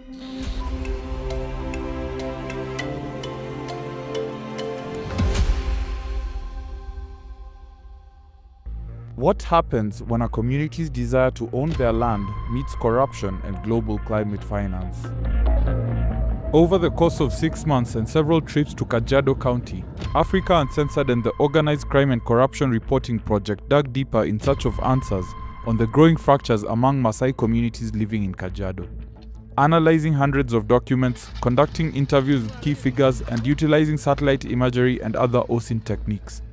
On the face of it, Maasai youth were opposed to a controversial carbon project. In reality, that was only the tip of the iceberg.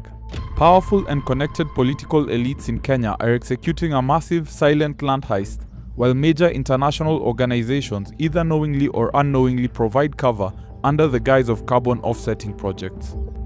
Kwa majina naitwa James Sumaili Sangaire, mkaaji wa Oldonyuke Group Ranch. Nimezaliwa hapa Oldonyuke, nimeoa, nikazaa hapa Oldonyuke. Wazazi wangu wote wanaishi hapa.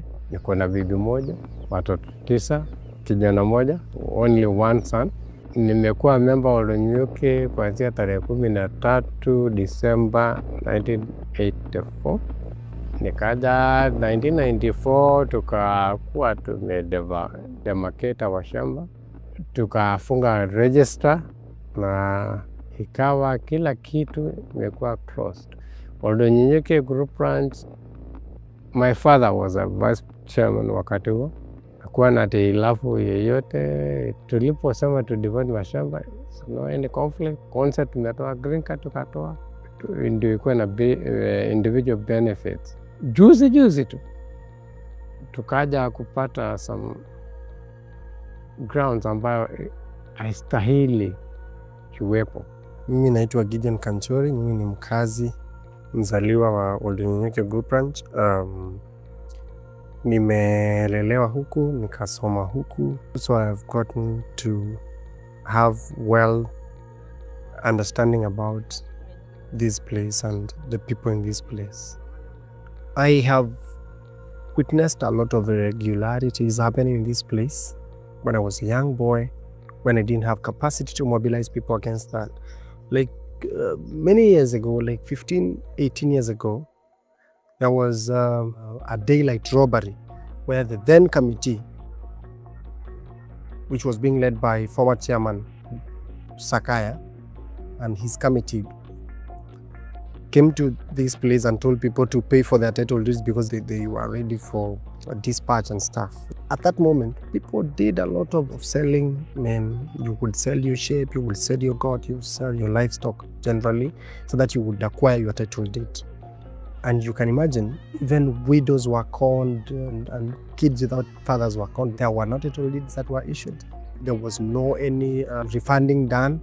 Things got out of hand, I think, in 2023, when we have been having sit-downs thinking of how we can salvage this land from land grabbing. So there was information that the current committee are misusing that mandate that they were given by the people to subdivide this land to them. Being a young person from this community, having in mind that the register was closed in 1994, so people of my age cannot be group ranch members, I mean beneficiaries, if the subdivision would go through. That automatically raised a lot of question that, wait, but we are many than those who have land, so where are we going to stay in? While we were having those thoughts in mind and consolidating them, bringing them together to make a larger sense, things got out of hand when the carbon credit thing was introduced to us. Several people were injured after chaos erupted in Kajiado Magadi area. Pastoralist communities in Kenya, such as the Maasai, have long lived on vast, communally owned lands, moving with their livestock based on the seasons. Some have organized themselves into group ranches, with a register of members and a local management committee. In Oldonyuke Group Ranch, home to more than 1,000 Maasai households, a generational divide has been brewing. Over the past few years, carbon credit projects have taken root in the larger Kajiado area. And while they were previously welcomed, these ventures are turning into flashpoints of conflict. Matters came to a head on April 30th, 2025, when hundreds of youth shut down a meeting in which the Kajiado Carbon Rangelands project by Soils for the Future Africa was set to secure its entry into the Oldonyonyokie Group Ranch. We are here today for a meeting that was supposed to be a meeting between a company that wants them to sign their land over to them for the next 40 years to lease their land for carbon credits. But instead, the young men here, I'm told it's mostly the Gen Zs, have come out in large numbers to protest this. And in fact, they have told their parents, if they sign, then there will be trouble. KRCP had already signed deals with other neighboring group ranches. On the face of it, the Maasai youth had simply rejected the entry of a controversial carbon project. However, as our investigation found, their actions had also exposed unprecedented land fraud perpetuated by powerful figures. Don't point the finger to the WhatsApp. Mimi nilikuwa moja wao. Nilikuwa kwa ile kampuni ya kugawa mashamba. Tukaenda mzee mmoja kaongea, and a very prominent person. Sema kujeni dhati kama mmejipanga. Noa visu, lete rungu. Kwa maana kuna vita. Mimi kwa sababu I'm divided. Mimi ni divided. Watoto wangu wengine wako pande hii, mimi niko pande hii. So, mimi sikuwa nataka vita. Nataka tupigane diplomasia. Sio violently. Gideon is among Gen Z Maasai youth who mobilized to shut down the signing ceremony. We asked questions which were assumed to be disrespect. In 2025, we again heard about Soils for Future Africa in our place. They came, convened a meeting in Naserian, and then they said we are going to sign this agreement, whether these young people want it or not. They came, told the older people that these young people are being misled, they are being used by people who are working. They made a vow that they are going to sign an agreement, whether we want it or not. So while they did that, they were told to collect signatures of those who would want to sign the agreement, 600, so that they would meet the 70% expected quota. While they had that, they made a vow, we also made a vow that whatsoever would be the extreme, we are ready for that, provided this agreement could not be signed. So we said, while they will be signing that agreement, we'll be rioting against it. So we made a vow, they also made a vow. So they planned the 30th of April 2025 to be that day. So while they did that, we went to the area they had set where they'll be having the event. We went there, definitely we are younger, we are faster than them. I would say smarter than them, for lack of a better word. While they came in the morning, we had a disagreement in the morning, and we had an actual physical war against them. It was too bad because that was an extreme. At least 7 people sustained injuries and had to be rushed to hospital after the young protesters stormed the event and scuppered the planned signing of the agreement. David Nchui, chairman of the group ranch and a key proponent of the project, told the press that they had expected to receive an initial payout of 17 million shillings from Soils for the Future Africa upon signing the agreement, which was to be used to pay a land surveyor for the group ranch's subdivision. This would allow members to receive long sought after individual title deeds and transition from communal ownership to individually owned land. Members of the group ranch weren't just sold on the carbon project. They were promised title deeds that would allow them to own the land and transact with it if they so wished. One key point here is that they would finally be able to sell the land, which many of them wanted to do given their economic situation. Katika Oldonyonyokie Group Ranch, tuko na watu wengi sana, maskini, hawana chochote ile. Angalau ili ya kujilipia ile title yake. Na juu tumepata hawa wasaidizi wa carbon credit, wakuja watusaidie. Kuna pesa wametenga kwa sababu ya motivate communities. Ndio by the time wafike stage ya kuuza credits, at least watu wameona maana ya hii mradi. So kwa hii ranch walikuwa wametupangia 17 million. Unajua hiyo ni pesa members wenyewe wamekubaliana tutumie kuwalipia survey fee kwa sababu shamba ishakatwa, so imebaki tuwapatie wenye shamba title deed. This was the deal according to Chairman Chui. The 17 million shillings promised by Soils for the Future Africa would have paid a land surveyor, Geoflex Consultants, owned by former Kajiado County Chief Surveyor Charles Angira, for the group ranches subdivision. This would have enabled registered members to get title deeds and the associated benefits of owning their own land. They would be free to sell parts of it if they wanted to. In exchange, Soils for the Future would undertake soil carbon removal in the area. This involves managing grazing patterns to preserve vegetation, thereby generating carbon credits for sale.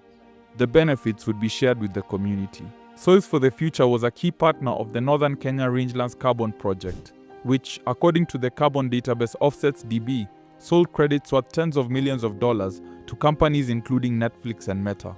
A win-win, you might think, but you would be wrong. What had been hidden from the community was a dangerous secret that would stain the partnership and widen the generational divide. Africa Uncensored and OCCRP conducted an analysis of over 100 documents and interviewed key players including members of 4 different group ranches in Kajiado. One of the documents is a contract signed between the Oldonyokie Group Ranch and the surveyor, Geoflex Consultants, explicitly stating that each member shall get an equal and appropriate share of the land in accordance with the scheme plan or scheme plans to be prepared by the surveyor. Another is an area list prepared by the surveyor and stamped by the Kajiado Lands Registry, which ultimately determines the beneficiaries of land allotments in the subdivision process. Its analysis would reveal a highly skewed process, as well as numerous connected players who stood to benefit even as many of the community's youth miss out entirely. Before the carbon project's entry, rumors of the leaked area list had sparked an uproar within the Oldonyokie community as it appeared to show that numerous non-members were set to benefit from the subdivision. The shadowy figures behind the companies and non-members remained unknown until now. Our dive into the ownership of these companies revealed connections to several prominent figures. Among them is a known proxy of the family of former President Uhuru Kenyatta, Rose Wamaitha, whose companies Midlands Limited and Pine Hub Limited were allocated a total of 360 acres in Oldonyokie. Another notable company on the list was Elnum Business Solution Limited. It is owned by Mr. Rotich Wilson Kipngeno and Miss Emily Chepkirui Kiprotich. One of the directors of Elnum Business Solutions, Emily Chepkirui Kiprotich, also co-owns a business, Edmina Agencies, with Edna Chelangat Lenku, the wife of Kajiado Governor Joseph Ole Lenku. The wife of Group Ranch Chairman Daniel Nchui, Naomi Gotiek, and another official, Gotiek Ole Meshololo, were the single largest individual land beneficiaries, with the chairman's wife allocated a total of 780 acres. Ole Meshololo was allocated 363 acres. Moses Maesia is a member of Oldonyokie Group Ranch who has been central in organizing against both the land subdivision and the carbon project. You ask me, walitafuta njia yenye it will be easy for them to steal the land, ensure that survey fees are paid, and ensure that people do not know. Na carbon hapo ndio ingeleta hiyo sasa. Because if you come into carbon, carbon credits they were promising to pay us 17 million if you're giving us $2 per hectare. Inaka, the best thing to do was, wacha tulete hii carbon, tuambie watu amna pesa ya kulipa shamba, carbon itawalipia shamba. So it's like they now wanted, kwa sababu si walishindwa kuuza ile ardhi, wakakuja kwa mkutano. Hiyo mkutano nakwambia ya Naserian. We had a meeting in Naserian. Ni kama walikam waka sneak in your agenda. Responding to queries from Africa Uncensored, Soils for the Future sought to distance itself from the land governance issues in Oldonyokie, while admitting that its officials had taken part in community meetings where the use of funds from the project to pay for land subdivision was discussed. The organization said it was up to the community to decide on their priorities and then decide on how to use their funds. The issues that we observed pertaining land politics are the ones that prevented us from starting the project in Oldonyokie, Soils for the Future said. It is this very reason why we asked them to come to an agreement with themselves before entering into an agreement with Soils for the Future Africa. The surveyor, Geoflex Consultants, owned by Charles Ameso Angira, was also set to receive several parcels of land. The company is privately owned by Angira, who until 2015 served as Kajiado's county surveyor.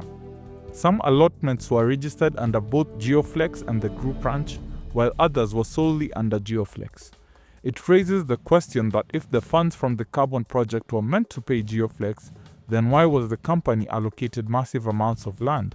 Concerns were also raised on questionable allotments for public amenities. Why do you think wanapea hizo points land mingi? Ni ndio ichukuliwe? It is only land grabbing. Only hakuna kitu mingine ni land grabbing. In response to queries from Africa Uncensored on the subdivision process, Geoflex Consultants owner Charles Ameso Angira said he was unable to respond since the issues raised are before a court in Kajiado.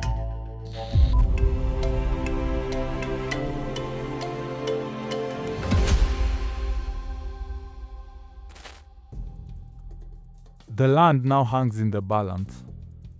Despite countless requests to authorities including the Kajiado County Lands Adjudication Office and the Ministry of Lands, the community has yet to be furnished with key documents, including the official area list and the survey map. Carbon projects are anchored on the principle of free, prior and informed consent. The Kajiado Rangelands Carbon Project is present in at least 8 group ranches in Kajiado, including Olkeri, Selenkei and Olgulului. Some of these ranches had already undertaken the subdivision process, enabling residents to receive their title deeds. Some of them legally sold off their lands, and the new owners have received title deeds. However, the new individual owners were not informed or consulted about the carbon project, violating the principle of free, prior and informed consent. Soils for the Future Africa only engaged group ranch officials. This year, a residents' association made up of a number of individual landowners from the Selenkei area sued organizations including the Kajiado County government for infractions including illegal carbon trading, destruction of property, and denial of access to their land. Many of these residents say their woes started around the same time as the entry of the carbon project. Farm owners in particular are being targeted. In September 2025, rangers from Big Life, a conservation NGO that had partnered with the county, as well as the Kenya Wildlife Service and officials of Kajiado County, were charged with destruction of property worth 10 million shillings on one farm. We verified several reports of similar destructive attacks by county and Big Life officials in the Selenkei area. Siku ilikuwa mwendo wa saa 9. Leo saa 9:30 hivyo. Kielekea saa 10 hivi. Sisi wote tuko kwa shamba. Kila mtu alikuwa kwa shamba kwa sababu masaa ya jioni. Ikifika saa 9:30 tukasikia gari huko kwa gate. Wakaniambia kuna gari huko kwa gate. Kuna mmoja wao aliona gari huko kwa gate. Kwa gate ndio sile gari huko kwa gate. Kitambo kusuka hivi, tukaona gate shapu. Kidogo kuja hivi. Wengine wanapitia pande hii, watatu wengine wakasunguka pande hivi. Akatuambia laleni chini. Kaeni chini kila mtu mahali moja. Wakatukusanya mahali moja, tukakaa mahali moja chini. Tukanyang'anya masimu. Walipo tunyang'anya chini tukaambiwa mnaweza kaa chini mpaka tumalize venye imetuleta huku. Na kama uko na mambo mingi unasema hapa ni dakika tunaweza kuweka risasi. Kwa hivyo kama unataka kaa na amani kaa mpaka tumalize venye tunataka. Nilipoona wamebomoa gate wakaanza ile kibango kuna ile nini ya kuonyesha kuna stima hapo wakagonga na hiyo nini ya gari yao. Walipomaliza kubomoa nyumba wakaenda kwa ile battery kagonga hiyo solar yote mpaka chini. Wakaharibu kila kitu, wakaingia mpaka kwa ile pipe, wakaanza kata na exhaust. Zile pipe ambayo tuna supply maji kwa shamba. Kila kitu hapa, kuna kitu wameacha. Mahali kile imeachwa hata tanki moja pale imepasuliwa moja, ikabaki 2.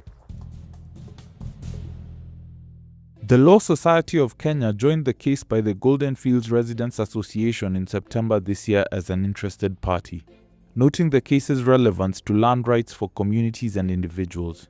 The lawyers' body highlighted a controversial directive from President William Ruto in 2023, which suspended issuance of environmental and social impact assessment licenses in key conservation areas, including Kajiado, and halted the subdivision of lands in these areas until conservation policy is done. According to LSK, the entire scheme of declaring special planning areas and suspending ESIA licenses is calculated to facilitate the collection of carbon credits, with the direct and intended effect of excluding the true and rightful beneficiaries, namely the affected communities whose land and resources underpin such schemes.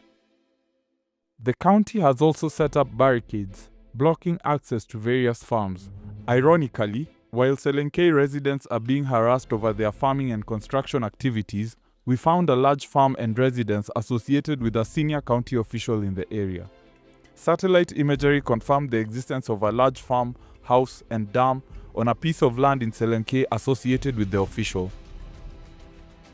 The county chief officer for agriculture is Samson Parashina, who also happens to be the president of the Masai Wilderness Conservation Trust, a partner of Big Life on carbon projects in Chulu Hills.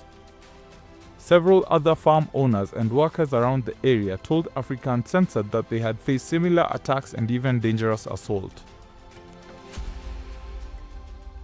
In a stunning admission, Soils for the Future, in its response to Africa Uncensored, confirmed that several individual landowners were not consulted despite their land being listed as part of the 1.5 million hectare carbon project area. According to Soils for the Future, it is not easy to obtain information on the change of land ownership as more people sell their land. We have been updating our maps, removing privately owned land parcels from the project, whose owners do not want to be part of the project. And we do this every time we discover that the ownership of a given piece of land has changed, the organization said. Some of the individual landowners we spoke to, however, had purchased their lands in 2020 before the carbon project's entry and were never engaged by Soils for the Future, meaning that Soils for the Future failed to gain their free, prior and informed consent before listing their properties as part of the project. It has also failed to respond to queries from some private landowners on their land status, despite their claim that they update the maps every time they discover a land change. Even in communities that willingly agreed to let the Kajiado Rangelands Carbon Project set up shop, trouble is brewing. Residents of Olkeri are being divided by restrictions on grazing patterns, and in Olgulului and Selenke, communities are not getting what they were promised. Maika Epenja is a tour guide and pastoralist living in Olkeri Group Ranch. Maisha ilikuja ikabadilika wakati tulipata carbon. Sisi kama wale watu wa kufuga ng'ombe na mbuzi, kuna zile sehemu ufai kukulisha mbuzi zako. Ingawaje hapo hawali hatukuwa na hiyo issue. Tukarudi place nyingine ambayo tunaambiwa haupaswi kuwa na mbuzi kiasi hii. Mbuzi zako zinapaswa ufungulie saa 4 ya mchana. Ni kwetu tu Masaini tunatishiwa kuambiwa mara kaboni kuna sheria unafaa kufuata kama hivi na hivi, na hatusaidiki kupitia kwao. I transfer my rights to Soils for the Future. Why do they control me? Na nikitaka another investor, hawataki mpaka ni consultant. The deal between KRCP and the county had also included supporting conservation in the Amboseli National Park. But even the park, one of Kenya's most iconic, has not been spared. On our visit to Amboseli, we found multiple unmarked construction projects ongoing inside the park and along key wildlife corridors, potentially disrupting the free movement of animals. One such project is a luxury camp with 22 lodges on the Kitirua Wildlife Corridor, which residents and workers say is connected to a senior county government official. Inside the park, we also spotted quarters and construction materials used by workers engaged in the construction of a luxury hotel, allegedly associated with a top official of the national government. We could not independently verify the hotel's ownership due to the lack of official documentation, which is itself a red flag. There are strict regulations for construction inside national parks and on wildlife corridors, but those do not seem to apply here. Following the handover of the Amboseli, Kajiado Governor Ole Lenku announced a plan to put 1 million acres of Masai community lands under conservation programs and conservancies. Tumefikiana kwa baadhi ya maneno kwamba yale ekari milioni 1 na zaidi itachukuliwa kama sehemu ya conservancies ili kuhakikisha kwamba wanyama wanapata sehemu kubwa ya kutambaa na wapate kuweza kutoka ndani ya park ama kupunguza pressure ndani ya park. Mordecai Ogada is an author and conservation expert.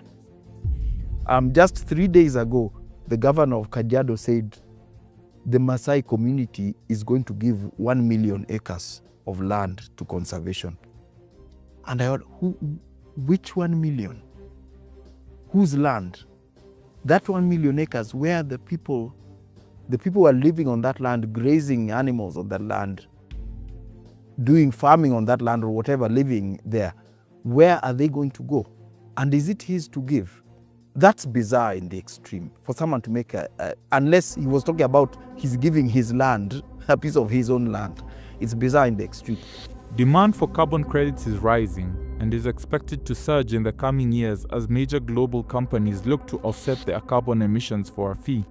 Kenya's government is taking note, led by President William Ruto. He sees carbon offsetting as a massive economic opportunity and has backed legislation including the Carbon Act to guide the operations of carbon projects in Kenya. But the Kajiado Rangelands Carbon Project continues to operate despite the controversy surrounding its first project in Kenya, the Northern Rangelands Carbon Project.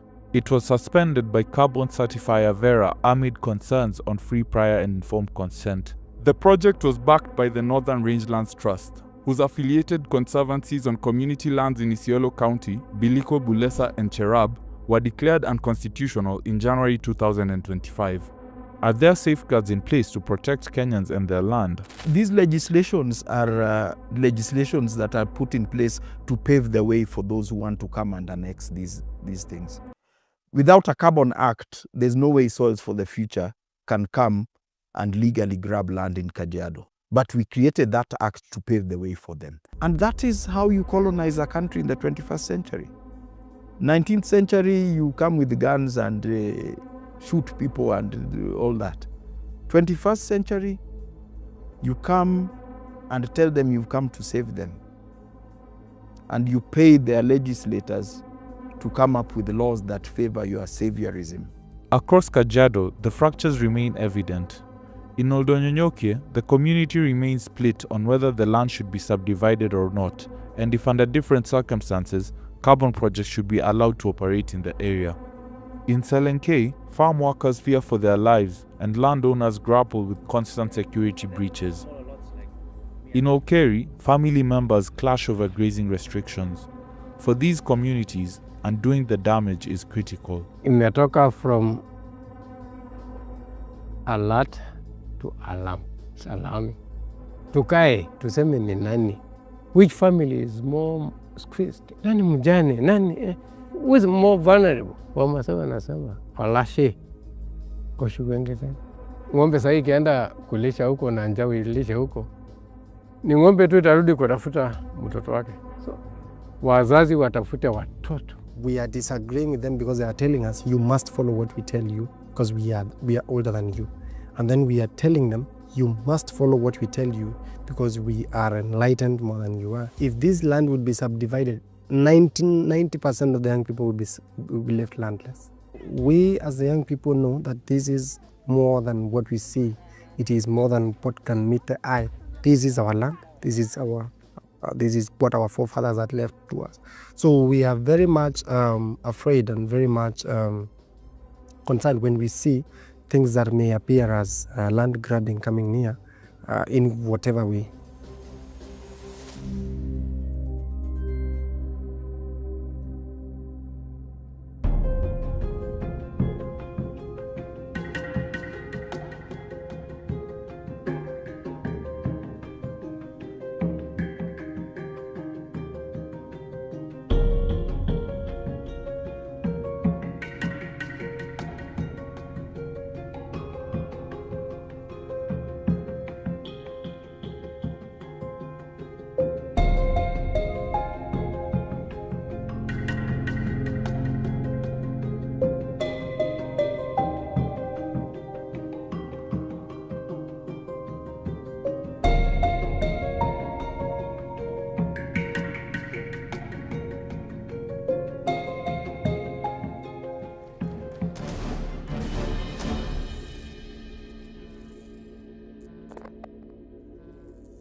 Do you care about truth, justice, and stories that really impact our lives?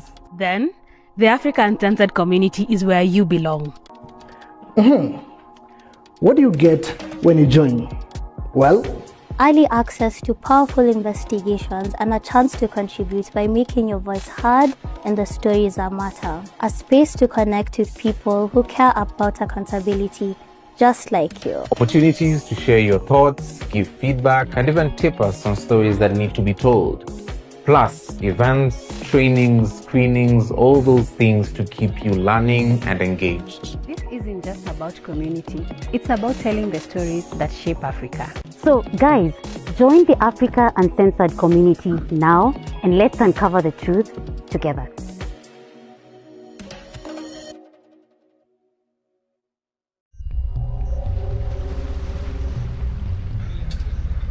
Everywhere there's mining. Shit.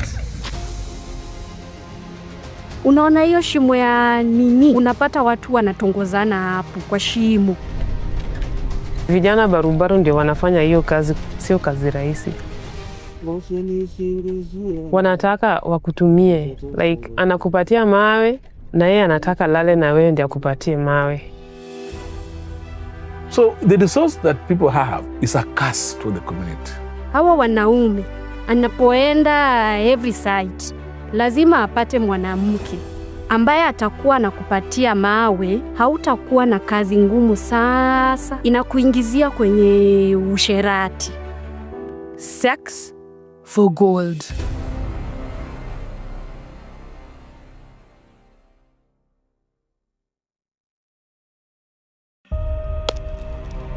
Ati mzee amechoma nyumba na kila kitu plus yeye.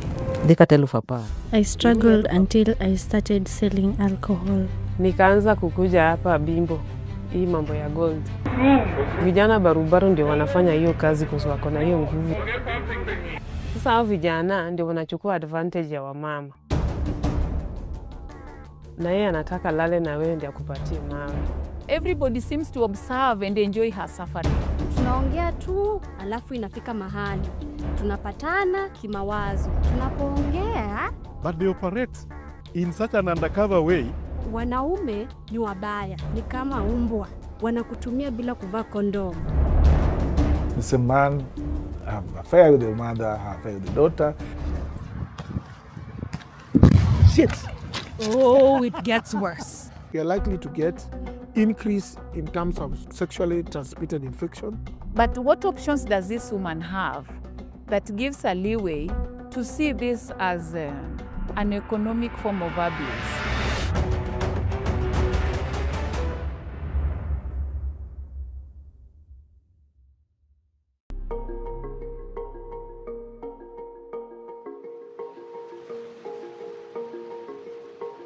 On the northern shores of Lake Victoria, fishing once sustained life in Siaya County.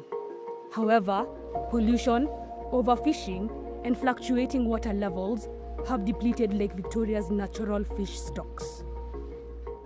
As a result, floating fish cages now dot the lake, but the high cost of aquaculture has pushed out the very communities that once depended on these waters. With fishing losing its appeal, something shinier is taking its place: artisanal gold mining. Chris Owala of Community Initiative Action Group Kenya describes a landscape dotted with mines across Siaya. Everywhere there's mining. If you go to Bondo, there's mining almost South Sakwa, North Sakwa, Central Sakwa, all those areas mining are happening. If you go to Ariada, East Asembo is the bedrock of mining. If you come to Game, South Game, East is the bedrock. So nearly everywhere, in all the sub-counties in the Siaya County, there's gold which is being mined. But for many women here, gold comes at a cost beyond labor. Siaya sits on the Busia-Kakamega Greenstone Belt, one of 7 belts that form the Lake Victoria Greenstone Belt. In fact, alluvial gold has been found in River Yala, which flows through Siaya into Lake Victoria, indicating presence of gold deposits in the county. But gold isn't new to Siaya. It was first discovered in the 1930s, then forgotten until explorers revived the old mines around 2020. But with its return came devastation. We investigate the human cost of artisanal gold mining in Siaya, particularly in Abimbo, Bondo sub-county, South Sakwa, about 36.7 kilometers from Siaya town, revealing how mining is tearing the land apart, endangering health, and cornering some women into choices no one ever has to make. This cost is felt most by the women, especially widows, who are left to fend for themselves and their children, sometimes in the same mines where they lost their husbands. Siaya is home to nearly 50,000 widows. In a county with a population of just over 1.1 million, that means 1 in 25 residents is a widow. Among them is Angeline, whose story reveals the daily struggles and sacrifices behind these numbers. Nilizaliwa Sembo, Rarieda. Nikakuwa nimesoma kidogo. Nikapoteza my mom nikiwa class 6. So, sasa nilikuwa naishi tu kwa mkono ya maanti yangu. Nikaishi na aunti yangu huko Mombasa. Nikasoma hadi form 3. Nikakutana na huyu bwana yangu mwenye alinioa akanileta hapa Sakwa. Sasa mzee akaingia kwa hii kazi ya kuchimba gold hapa Bimbo. Alikuwa ananilisha. Sasa mimi nilikuwa mambo ya nyumbani na nachunga watoto nao wetu pia.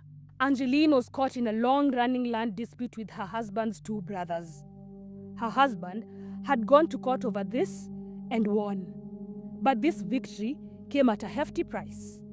A family once united was now broken. And in 2019, the most unfortunate thing happened. Ilikuwa on a Sunday. Sisi tulikuwa tumeenda church. Kurudi, in fact niliitwa kwa church. Ati mzee amechoma nyumba na kila kitu plus yeye. Her world fell apart after her husband died by suicide. All Angeline has left of the home they built with love is this foundation. Her life has not been the same since. Ilikuwa kitu uchungu sana. Yaani ni uchungu. Kisikia ni uchungu, ni uchungu. Nikabaki na watoto. Nilikuwa nalala kwa chini ya mti. 1 month. Left alone with 6 children to feed, her only option was to find work in the mines. Nikaanza kukuja hapa Bimbo, hii mambo ya gold. Sikuwa najua kufanya hizo vitu. Sana kuja tu na hao mama pia wanakuja. Naona vile wanafanya. Nikajifunza kutengeneza hizo vitu, kuosha. Kupata hiyo mchanga ni ngumu, but ukishapata lazima ugonge kwa ndogo ndogo. Uanike ikauke.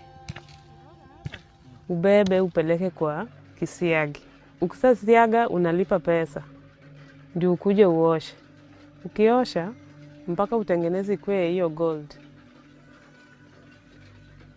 She endured all this for her children. But sadly, tragedy struck again. Mimi nilizaa watoto 6. Hao watoto walikufa. Nikabaki na mmoja.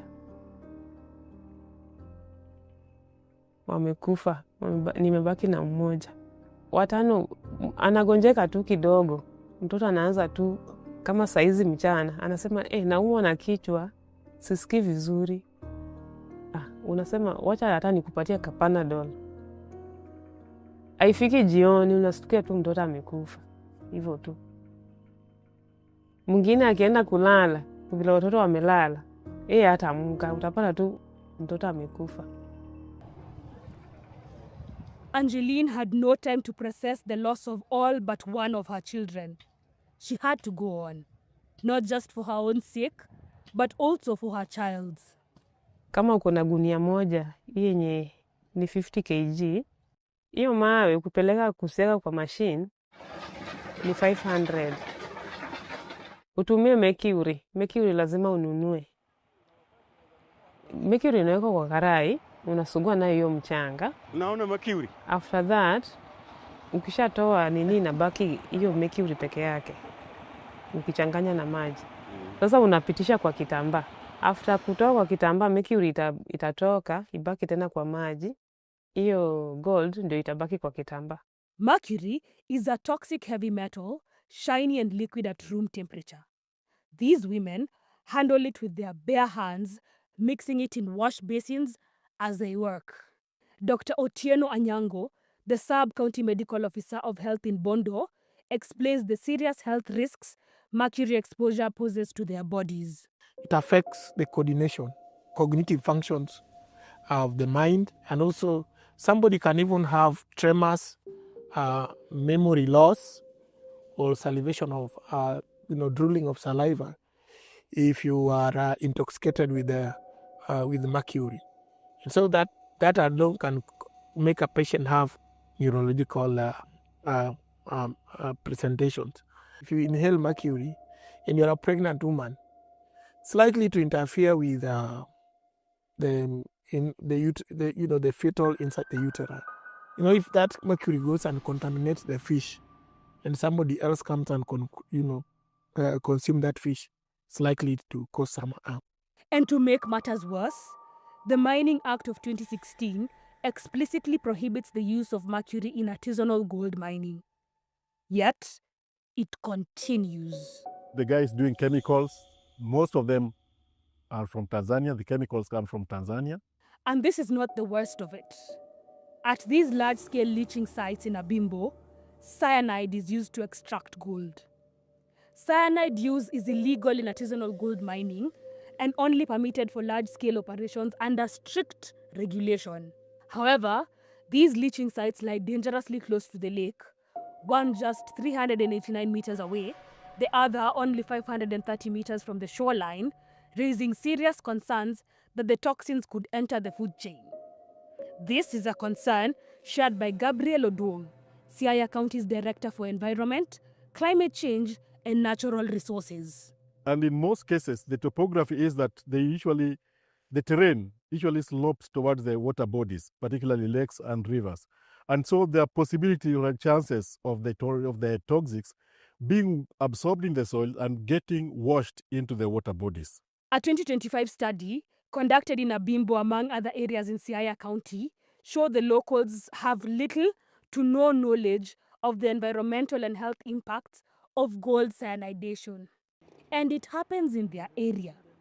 Awareness is low and the risks are serious, ranging from respiratory problems, headaches and dizziness, to death if amounts as small as a grain of rice are ingested.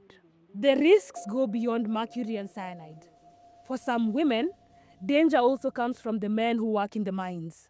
These mines go nearly 200 feet deep from the surface, dug mostly by hand, and walls that could collapse at any time. Vijana barubaru ndio wanafanya hiyo kazi kwa sababu wako na hiyo nguvu ya kuchimba hiyo na kutoa hiyo mawe. Sio kazi rahisi. Sasa hao vijana ndio wanachukua advantage ya wamama. Because wako mbele ya kutoa hiyo mawe. Wanapata mawe mzuri sana, tena wanapata mingi. Hao ndio wanatumia. Sasa wamama wenye wametoka nje, si rahisi upate hiyo mawe. Hao ndio wanatumia. Wanatumia, they use. She says it matter-of-factly. The sex for gold trade is so normal here, it even has a local name, Apinde, understood only by those who live with it. Wanataka wakutumie, like anakupatia mawe na yeye anataka lale na wewe ndio akupatie mawe. Hii miaka yangu ni mingi, niko na 51 years. Ukiona mtoto mwenye anakuambia anataka alale na wewe ndio akupatie mawe, ni rika ya mtoto yako. Ni uchungu sana, ni uchungu. Angeline said no, but another widow, who we'll call Jane, faced a very different reality. After Jane's husband died in 2019, the little she earned from selling second-hand clothes was simply not enough to sustain her family. Nilikuwa na watoto shuleni, boarding school. So unajua, ukiuza mitumba, utoe shilingi 10,000, hautapata pesa ya kuenda kuchukua zingine. Hapo mwaka wa 2021, niliamua kuswitch to gold, ambapo ilinifanya vizuri mpaka nikalipa karo za shule. While working in the mines, she saw the terrible barter trade happen. Sex for gold. Jane had no other option. She became entangled in it, trapped by circumstance. She explains how it works. Tunaongea tu, alafu inafika mahali. Tunapatana kimawazo. Tunapoongea, unaweza shika mtu ambao ni kiongozi katika hiyo site. Ule ambao anagawa ile mawe. Sasa atakuwekea mingi. What pushes women to say yes to the men's offer? Unaweza taka mingi, lakini hauna uwezo. Sasa kuna tamaa ambayo inaweza ingia mtu. Upate rafiki yako hapo, labda mwenye punch, ama mtu step kama wewe, ambaye atakuwa na kupatia mawe, hautakuwa na kazi ngumu. Sasa inakuingizia kwenye usherati. What she describes is prostitution, and from the way she describes it, the practice is rampant. Wanaume ni wabaya, ni kama umbwa. Unaona hiyo shimo ya nini? Shimo ya gold. Mara nyingi unapata watu wanatongozana hapo na watu wa ponch, wale ambao wanaingia kuchimba mawe. Hawaogopi. Sasa si unajua umebaki na hao, labda ni nyinyi wawili ambao mmebaki huko nyuma. Tuseme sasa hii ni shimo, watu wamepangwa hivi na mko huko. Sasa sio hao wengine watatoka wote, mtabaki wawili. Aidha kama sio kwa shimo, kwa hizi vichaka ambazo zina surround hiyo site, ambao wengine kwa lodging. It's not just widows who are getting caught in this web. And how girl child and who leaving school are lured by money, by this money. Because remember, those most of the people doing money don't come from there, and they have free money. The mines don't just offer money; they expose them to sexual exploitation disguised as survival. Akikuja kazi, kuna vile wao wanajifanya, vile wanaongea, vile wanajivaa, vile wanatembea, body language yani. Wanaume wataangukia, na hata kama ni mahali ambapo watu wanalipa pesa ndio uingie, wataingia bure. Akishaingia huyo, ashawekwa kwa box, ataingia kwa site, lakini hatafanya kazi. Utamuona mara moja. Siku ya kugawa mawe ndio utamuona, na hivyo inaharibu maisha yao. According to Jane, she has been with just one partner throughout the years. Vile tu umezoeana na mtu, vile tu huwezi jichanganya na watu wengi. Si ni mtu mmoja. As the mines get exhausted and gold runs out, the women are forced to move to another site. And the cycle continues. Hiyo ni makosa. Maanake hawa wanaume, mtu wa gold, anapoenda every site, lazima apate mwanamke. Hebu niambie, akizunguka 4 sites, ameokota magonjwa mangapi? Hiyo inasababisha vitu kama kusambaza ukimwi, kusambaza gonorrhea, vitu kama hizo. These men often refuse to use protection. Hakuna protection. Sasa ndio nilikuambia kuna disadvantage kwa kuwa wanakutumia bila kuvaa kondom. Chenye kimenisaidia ni kwenda hospitali. Unaelezea daktari na unapimwa na anatumia preps. There are no taboos here. The women are entirely at the mercy of the miners. But again, when you look at that mining, you get a mother and the daughter are in the mining. So you get the same man have an affair with the mother, have an affair with the daughter, because that's the person who sustained them in their house.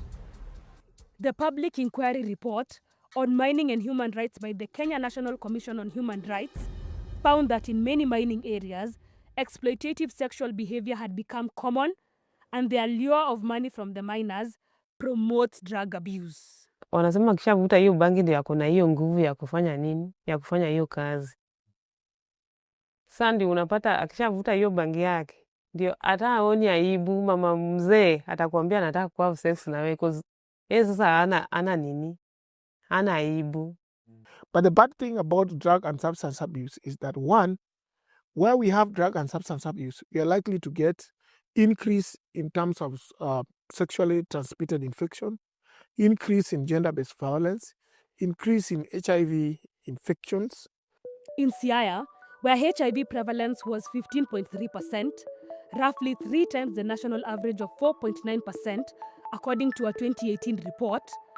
Widowed women carried the heaviest burden, 26.4%, compared to 15.7% of married women. Sex for gold is not just exploitation, it is a public health crisis. To widows, kuna vile itakupeleka mpaka sasa uache boma yako. Unaona, vile uko peke yako, hakuna mtu anakuchunga. Sasa unaingia kwenye ngono. From the outside, it can seem consensual. Roslyn Orwa, director of the Rona Foundation, a widow-led human rights organization, explains why this assumption is wrong. Critics may say this sex for gold is consented.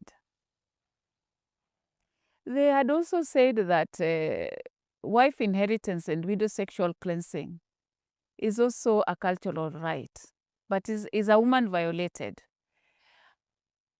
While it is true, it may be consented, but what options does this woman have that gives a leeway to see this as an economic form of abuse? You might be curious about what the men think. It is not something they talk about, at least not to a stranger with a camera. However, this recording from the mines exposes the harsh reality of this trade. Kabidi jaboya. Na jaboya unge. Hata jaboya unge la shiri. Tudishabiani ya malo kama. Oh. Nikech. Poko ndo. Dumurun si kani waro mai. Aha. Kisi nas kong ngamo na tomate. Na kubede idap machi la des. Poken cheese. Kina korengo. Rirunya kayuae. Mali ne dwaro bembodo, en tuma yodot. Tani mangato vede chiki ke grambe moro. Deblo ni moro be hene. Mane kuro mako kode boya. Pero malungi. Malumi yani kuro mi mali. Dichule pesa. Ini bimi. Mandas bichambo kayo. Yani ande el pumali. Così totanali che se lui il papar gario gramma tie. Obi de catem papar ga ucel dimni chemo. No gana nani pratu de bi udegini. Però gini o qui tu ne e kalegi mi nyeti yeno. Oh, piccole no, che allo che mi nyeti. Ma iso ni kituo ne to o ala mode de joko de wadi yone. Wala ne bele no ala mar hot ye. Eno ala madu. No ala madu. Profit margin mare pack. Hey. To kidi to timona. Kidi ka be tiere gar bele lo gede ka unya ya ka kidi so. Hey, chama mandas. Mine ne ban te tek. Sunnas mar goldi. Dawasa la de na. El ka yori. Kana na to po. Ora se che puntino ne. Caroline Adhiambo, 40 years old, was widowed in 2000. For over 2 decades, she has struggled to stay afloat. My husband only worked on the first. Our marriage only lasted 2 years. We were farmers, but after 2 years, he died. It hurt me. The passing of my husband hurt me. I struggled until I started selling alcohol. There are days when I'd sell firewood by the lake and only make 200 shillings. Caroline joined the gold business in 2015. She introduces us to another form of payment used in the mines, a system called garama, where women offer porridge in exchange for the gold-bearing rock. Some people were working at the mines and it found me when I was struggling. The people there asked me, could you find us something to eat? That's where I started from. I sell my porridge instead of someone taking advantage to sell me the ore. Because as a normal human, you may be tempted to take the offer. The women are not allowed to choose the rocks that could contain the gold ore first, and regardless of whether they pay with sex, porridge, or money, they remain vulnerable to exploitation. If you go with the money, with the intention of buying the ore with your own money, you have to wait for the men to be given the rocks and then get them. But if you take a step there, you will go and exchange with the rejected rocks, sprinkle some water, and then gives it to you. That is the biggest loss women are going through, because sometimes someone sells you rocks that don't have gold. Roslyn explains why the Garama system is stacked against the women. Do a mathematics around our costs. Is there something wrong with that? Can we as a society question that? That this woman is providing 20 cups of porridge for 7 days, yet she doesn't know how she'll recover this money. Unless we are blind and we say it is okay for her to carry this burden and feed the miners for the rest of her life. To mitigate these challenges, some women choose to go underground to mine their own ore. But even there, they are far from safe. The women are most affected in some cases. You look at Ndori, in Lumba area, where 6 women died in a day. Millicent Akinyi, aged 40, Mathlida Aoko, 42, Viola Aloch, aged 27, Caroline Atieno, 36, and 42-year-old Catherine Akinyi. And the government has kept, things are normal. The leaders, it's okay, nothing. It's like, that's just another statistics. These statistics also count men among the casualties. And here, where widows are many, the story becomes painfully clear. The mines took husbands, fathers, and the stability of many homes. In terms of health, one of the things that we've seen is the traumatic accidents and injuries that have happened in the mining sites. When we have the gold mine collapse, either injuring people inside the gold mine or killing them, or even having the near misses. Many people have perished in these mines, but one particular incident stands out.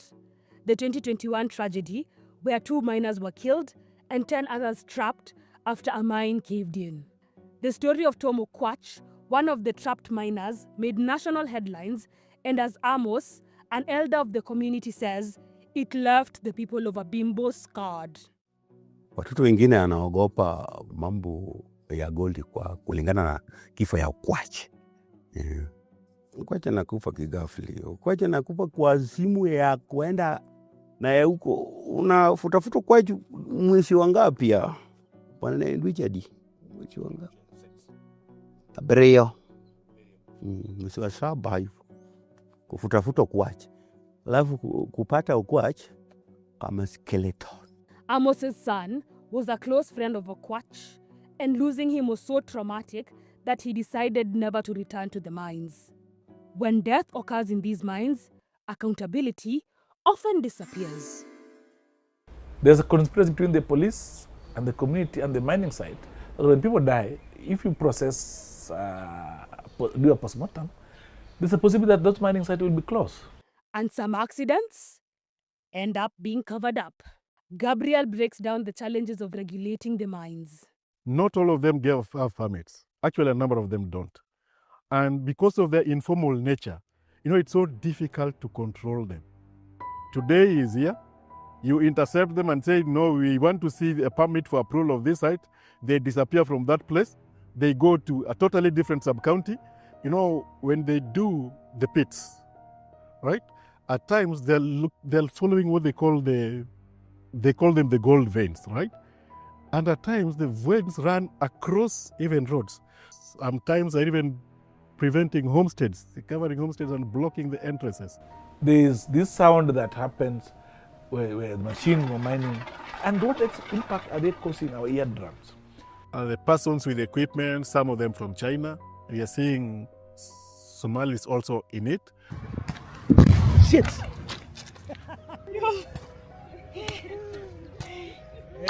And with the use of explosives comes tremors and destruction of property. Kukaa hapo unasikia nyumba unapata cracks. Alafu kama kujenga nyumba ya nguvu na chuma, lakini tafadhali. Lakini nyumba vivyo, mtu anapata cracks. Hapo zamani, hapa ni msituni kubwa zaidi hapo zamani. One, environmentally speaking, we'd be losing our forests. Because those guys clear trees like nobody's business. The damage is clear, but the bigger question remains. Where does all the gold go? Bondo. Bondo, where we sell the gold. From Bondo? Mostly I'm told they're in Kisumu. The real landlords who do the purchases. After this, the trail goes cold. The Africa Gold Report by Swiss Aid shows most of Kenya's gold comes from artisanal and small-scale miners, a sector so informal, almost none of its production is captured by state records. A 2022 study estimated that these mines produce about 6.9 tons of gold every year. Kenya is also a major transit hub for gold smuggling from where it's exported. At today's prices, the annual 6.9 tons is worth roughly $931 million. Yet, at the bottom of this wealth chain are women, paid not in money, but in survival, traded one night at a time. Which economies of the world, which currencies of the world are actually thriving at the backs of widows? Because the economies that are thriving from gold does not know that the gold mining sector is thriving at the backs and the sexual provision of widows. After everything we've uncovered, it seems only fair that the people involved in extracting this gold would have a way to benefit from it. But now the ultimate beneficiary is the person to whom the gold is being sold, who in most cases I've witnessed are not actually natives of these places. However, these mines operate in a legal grey area. They are not marked, and no clear records of ownership exist. But they operate in such an undercover way that you can't visit the site once and get to know this is the so-and-so. You'll have to visit a number of times. You have to be with the community before you get to see the real person who actually buys. That, to me, is the person who benefits most. But some players are known. Take Shanta Gold, for example. In 2020, the company acquired Kenyan mining rights from the Canadian firm Barrick Gold. That deal handed Shanta 7 licenses across Kakamega, Kisumu, Siaya, and Vihiga, a stretch of about 1,161 square kilometers, believed to hold roughly 31,184 kilograms of gold. So the resource that people have is a curse to the community. So it's not a blessing in it because leaders have turned deaf ears. Company, Shanta, they're saying they have to migrate to, because government is saying when a resource is discovered in your area 6 feet deep, then that's mining, that you have to get licenses from us. So the government is using that to evict the resident. Issue of relocation, it has been said we don't sell our ancestral land, we are not being relocated, but we are told a survey on relocation has been done. What is the recommendation in that report? A planned National Environment Management Authority, NEMA, public participation forum on the Shanta Gold mining project was violently disrupted in Isulu, Ikolomani constituency, and who have vowed to protect their ancestral land. When you dispossess people, it's not about the land question that the people seek. There are sentimental attachment to this. There are cultural issues attached to this. There are deeper issues that what you can see and cost is never enough. The emotional trauma that counts with people. There are old wazis that they never thought of going anywhere. When you took them out, they'll die. Completely. There are people who bury their children behind their homes, and every morning they go to the graves, and that's what they console them. If they are removed from that, they will also die. I've written to ODP, I've written to Direct IG, I've written to DCI, Amin himself, about how the offices are being used to criminalize the community of Ramola, both in Mabona area and Ramola area. I've been beaten by these oppressors. Yes. I've been have a case going in the court against them. But it does not stop me from pushing for the justice for the community. The community has joined the fight. On November 10th, 2025, the Kojoro Artisanal Miners Cooperative Society Limited petitioned the Cabinet Secretary of the Ministry of Mining, Blue Economy and Maritime Affairs, asking CK Holdings, a company based in Hong Kong, to release part of their license area. The person must be known by full name. The person must be tamed. We have spoken about the challenges at length. What about the solutions? Ya chenye nilikuwa naona au wenye wanasaidia wamama kama mimi, kama serikali inaweza saidia wamama wapatie kitu kama hata pesa ya kufanya biashara ama pesa. In response to their struggle, the Siaya County government passed the Widow Protection Act on November 13th, 2025, led by efforts by the Rona Foundation and its partners. So we basically transferred a lot of research, a lot of social impact into a framework that would be tangible, and devolution should work for the woman who was most left behind. So this is how this law has been framed. And the widows have been centered of it. And now our prayer is that Siaya County has set up a precedence, a best practice that other counties in the region should be able to look at. It is a hopeful start, but hope alone isn't enough. Not after all the pain and struggle. I think to me it needs collective action. And even when it comes to collective action, there has to be a lead agency. That's the way government operates. In this case, the Department of Mines and Geology who operate this. It would be good to have consultative meetings, and not just with the government operations, the offices I quoted here, public health, county government, Department of Environment, Department of National Environment Management Authority. As authorities fail to protect miners and their communities, widows live on the edge, waiting for a gentler tomorrow. Mimi nataka nichunge hawa wenye nimebaki nao wasome malize shule. At least maisha yao wasikuwe kama hii yangu yenye napitia.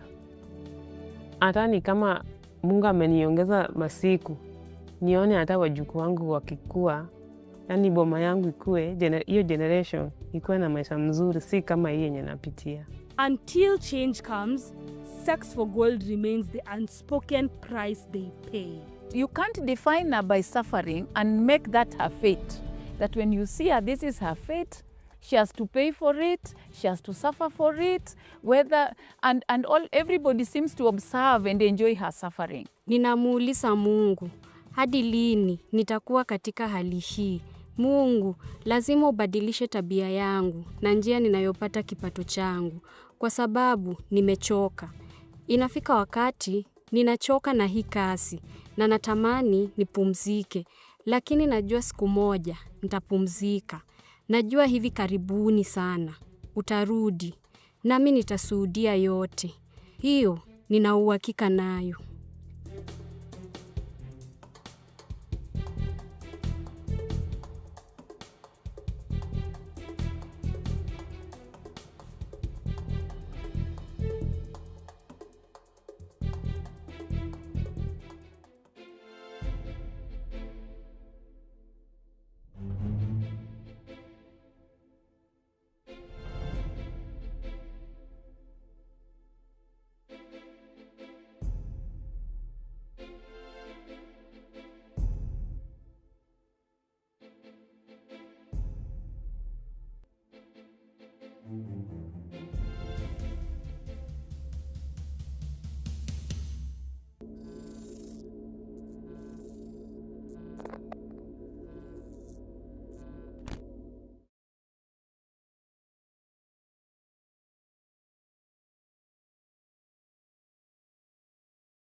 Hello and welcome to this episode of The Big Picture where humor meets depth.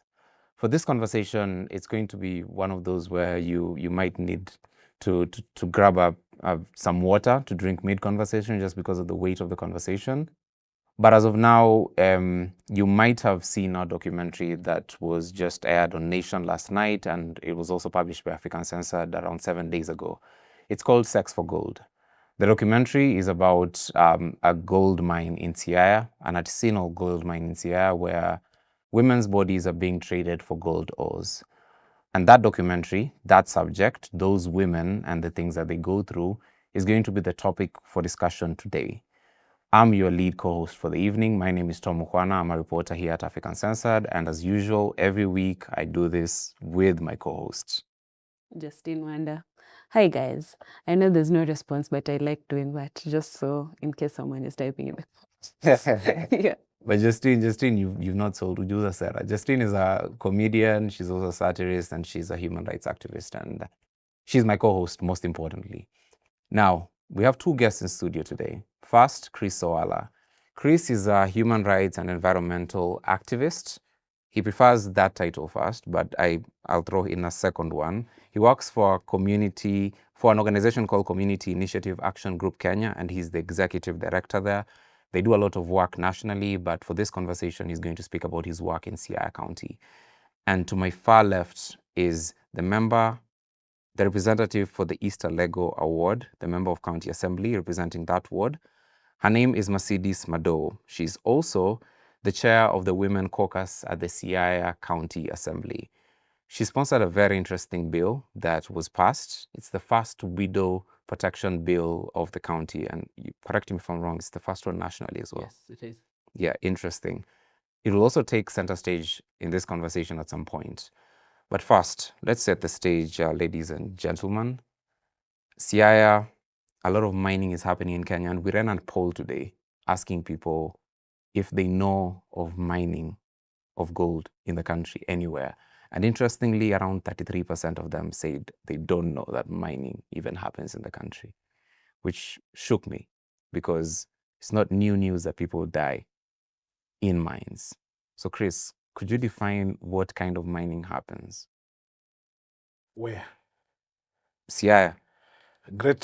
Thanks, Tom. I think as people have enumerated, and you're right so by saying that people don't understand their surrounding because they don't understand what wealth they have within themselves. And if you look at Siaya across, if you were to narrow in Siaya, there are gold that happens, but beyond gold, there are other minerals that also accompany gold. And the one that is known widely is gold. And the gold has dotted everywhere in Siaya. Siaya has got 6 sub-counties, and nearly in each of the sub-counties, if you start with the Lego Songa, southeast Lego, where Mercedes comes from, is dotted with the gold everywhere. Children die, even school students, when the schools are closed, they go there, they die in those mining. If you get into North Lego, the same thing. If you get into Township Ward, the minerals are there. If you get into the other side of Game, West Game, the Central Game, South Game, North Game, all over they're happening. If you get to Gunja, if you get to Sidindi Ward, if you get to the entire, that area, if you look at the map of Siaya County, if it's put on the table here, you'll get everywhere there's mining of gold. And this mining is causing untold suffering. And what I wanted to check is to maybe paraphrase is that the narrative that's being peddled that they are artisan miners is false, because they are big people who are pushing this agenda. They are pushing those young people called artisan, but they are standing with the big money behind them, so that those people are sent. They occupy even circles that are registered in the name of the community. Yeah. They are the people running those circles by pumping money. So it's not artisan. That's why I wanted to. You're getting to the meat of the conversation. You're getting to the exact reason why we should have this debate between both of you. Mm-hmm. I want you, Mercedes, to describe how the mining happens, because he says that it's mostly powerful people behind the artisans. How do these artisans mine the gold? Thank you very much, and I really appreciate this forum to speak about the gold mining in Siaya.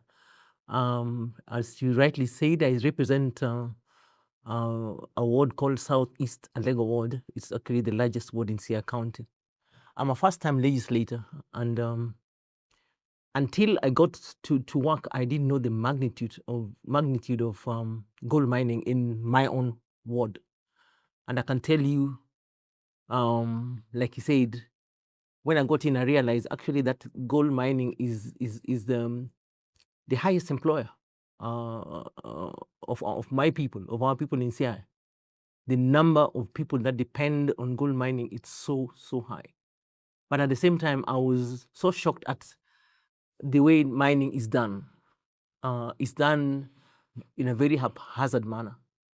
No regulations, no safety measures. So when I just got into office, before I even got into office, when I was campaigning, a number of times I had to attend funerals of young men, young women who died in the process of gold mining.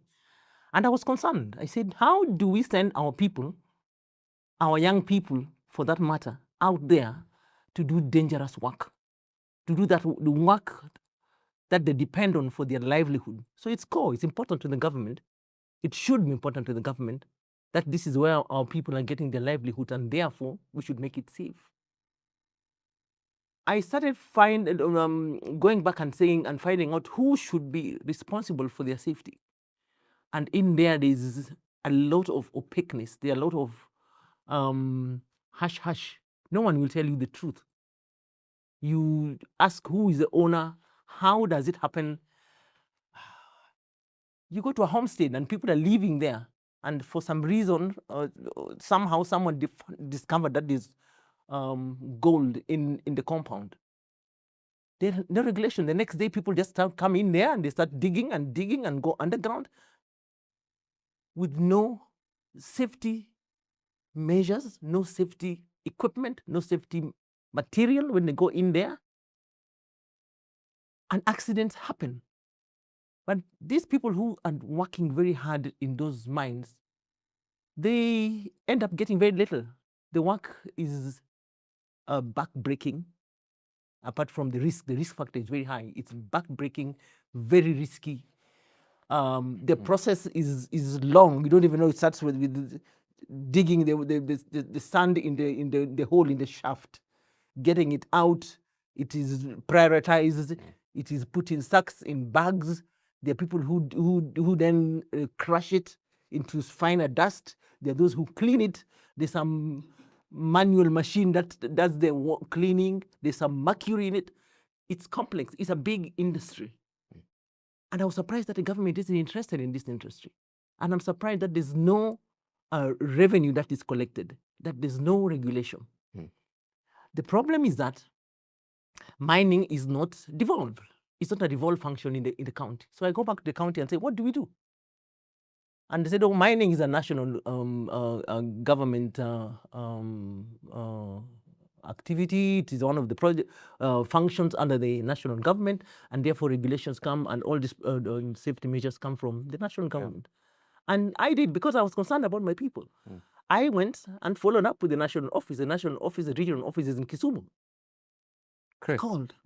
is it true that well, yeah, what you're saying is true. Mining is not a fully devolved function, but is it true, Chris, that the county assembly, it's, well, I understand it's that it's contained the amount of effect you guys can have, but is it true, Chris, that there isn't room for? I think what Madam is saying is running away from some truth, because if you look at the cooperative circles, the cooperative circles are registered by the counties.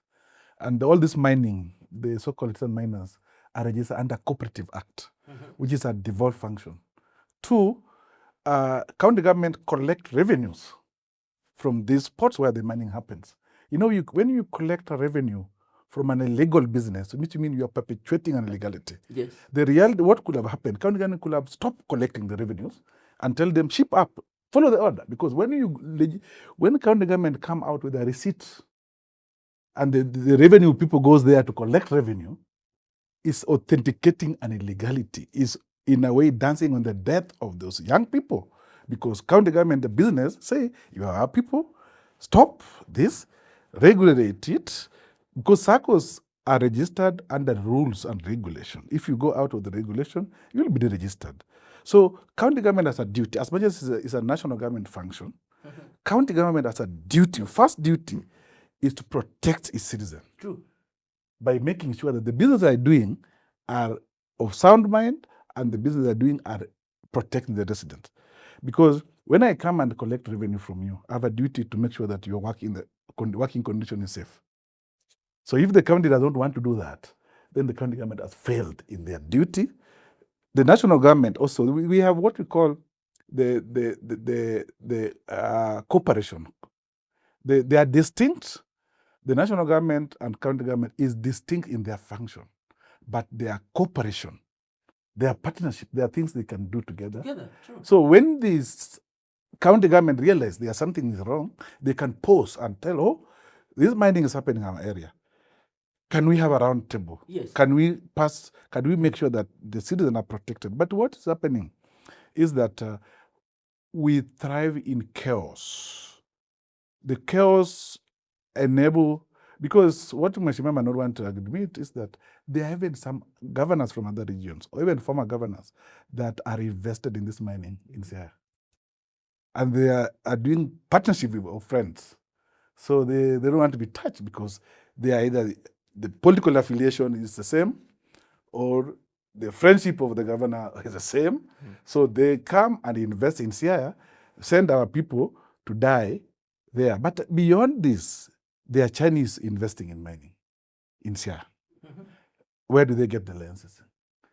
They are the county government give them trading licenses. As much as you get the permit, you get the permit, but you also doing business day to day. County government takes usuru from you.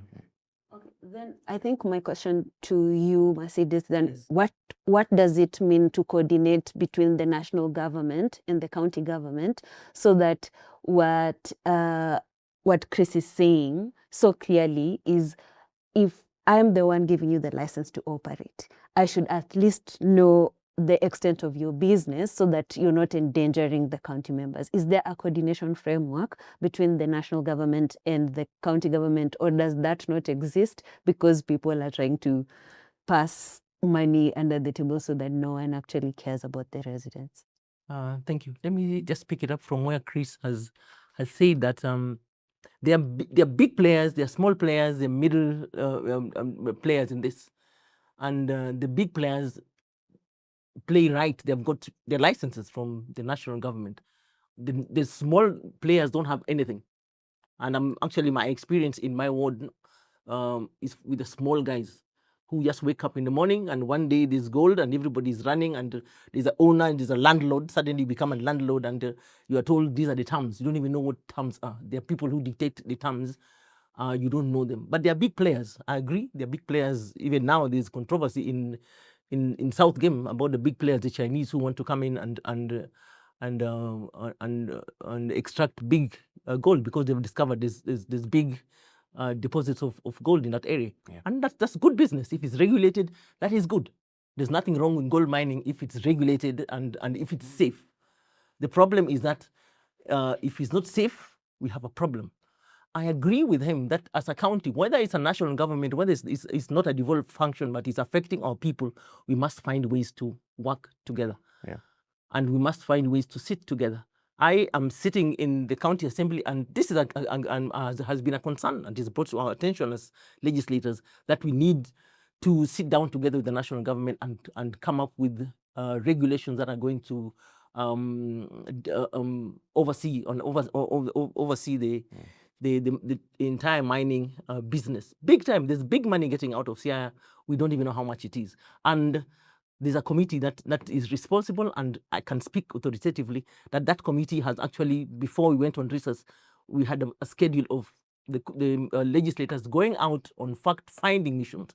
And this video has come out at this documentary video has come out at the right time when we have scheduled already to start doing something about it, so that we sit with the national government and identify where the problems are for both cadres. You can imagine it reached a point where I, as the legislator, had to go and buy helmets from my pocket for my people. I went and told them, look, this is dangerous. Every time people are dying, young people. In fact, these days, they even cover up. When people die now, they don't want to expose it that people have died in the mines because they know there'll be hue and cry. Mercedes. Yes. I'm just looking here at a petition on illegal and irregular gold mining activities in Sierra County. Yes. This is a public participation forum that was supposed to happen in August 2024. And the county seems to be well aware of the environmental damages, the deaths in the mines. But now this is 2 years on. Is there any goodwill, political goodwill? Because it all ends there. Is there political goodwill to solve this problem? Yes. And the one I'm aware of is not for 2025. The one I'm aware of, which was postponed because it happened before we went for the recess, was in 2025, not 2024. So maybe there was an update. The one I'm aware of through the committee of the House, which is the Environment Committee, was in 2025. The title reads Extension of Period for Public Engagement and Call for Memorandum on Irregular Gold Mining Activities in Sierra, which is an indication that the wards all the way to the county government leadership are aware of the problem. But let's move on to the next part of the conversation. But it just doesn't seem like there's good political will to solve this problem. I can tell you from the County Assembly of Sierra, we are, because the committee has taken it seriously. We are going to do a fact-finding mission and come up, including everybody else whose statement, we come up with a recommendation that we are going to table in the House, and it will guide. Maybe Chris has something to say. What Madam might not want to tell you. I've been in this on 12th or 15th of December. A High Court Sierra ordered for a visit for a mining site in Dori. I was there. One of the MCA was supporting the oppressor in that team. I was there. I had a video here. I was there with the court, with Deputy Registrar of Environmental Court in Sierra, with the OCS for Ndori Police Station. I've been there in Ramula, where the sitting MCA, with the Santa. So when you say goodwill, it's led by, expressed by, the governor of Sierra was in the TV police station, expressing on support of Santa. It contradicts the ethos, because when you're looking at your people, a leader is elected to serve their people, but what you share in the public contradict what people are saying, because people are not saying Santa is bad. People are saying, we are dying, you are being evicted, listen to us, I cry. But today, a lot of young boys in game cannot sleep in their houses because police is now arresting them. They are being arraigned in court, case being dropped. It is chaos all over. And that way, if there's a leadership that values the people, they could have called for a dialogue and bring Shanta, a leadership, say, this is what needs to happen to our people. Look at what's happening in neighboring county, like Kakamega. The senator is with the people. When they are rushing, but our people, they are the other side. They peep and they go, they lean back again. They don't want to be seen to be offending the capitalist. So the citizens are on their own. That's why even the death, because for example, investing in gold is a risky business.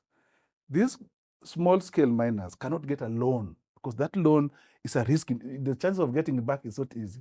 If the government of Sierra wanted to help that artisan to grow, first, they will have put a fund to give these artisan miners loan to do the equipment.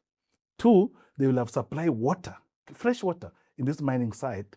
3, they will have invested in capital so that these people can go deeper and extract. And the issue of artisan mining is not a Kenyan problem.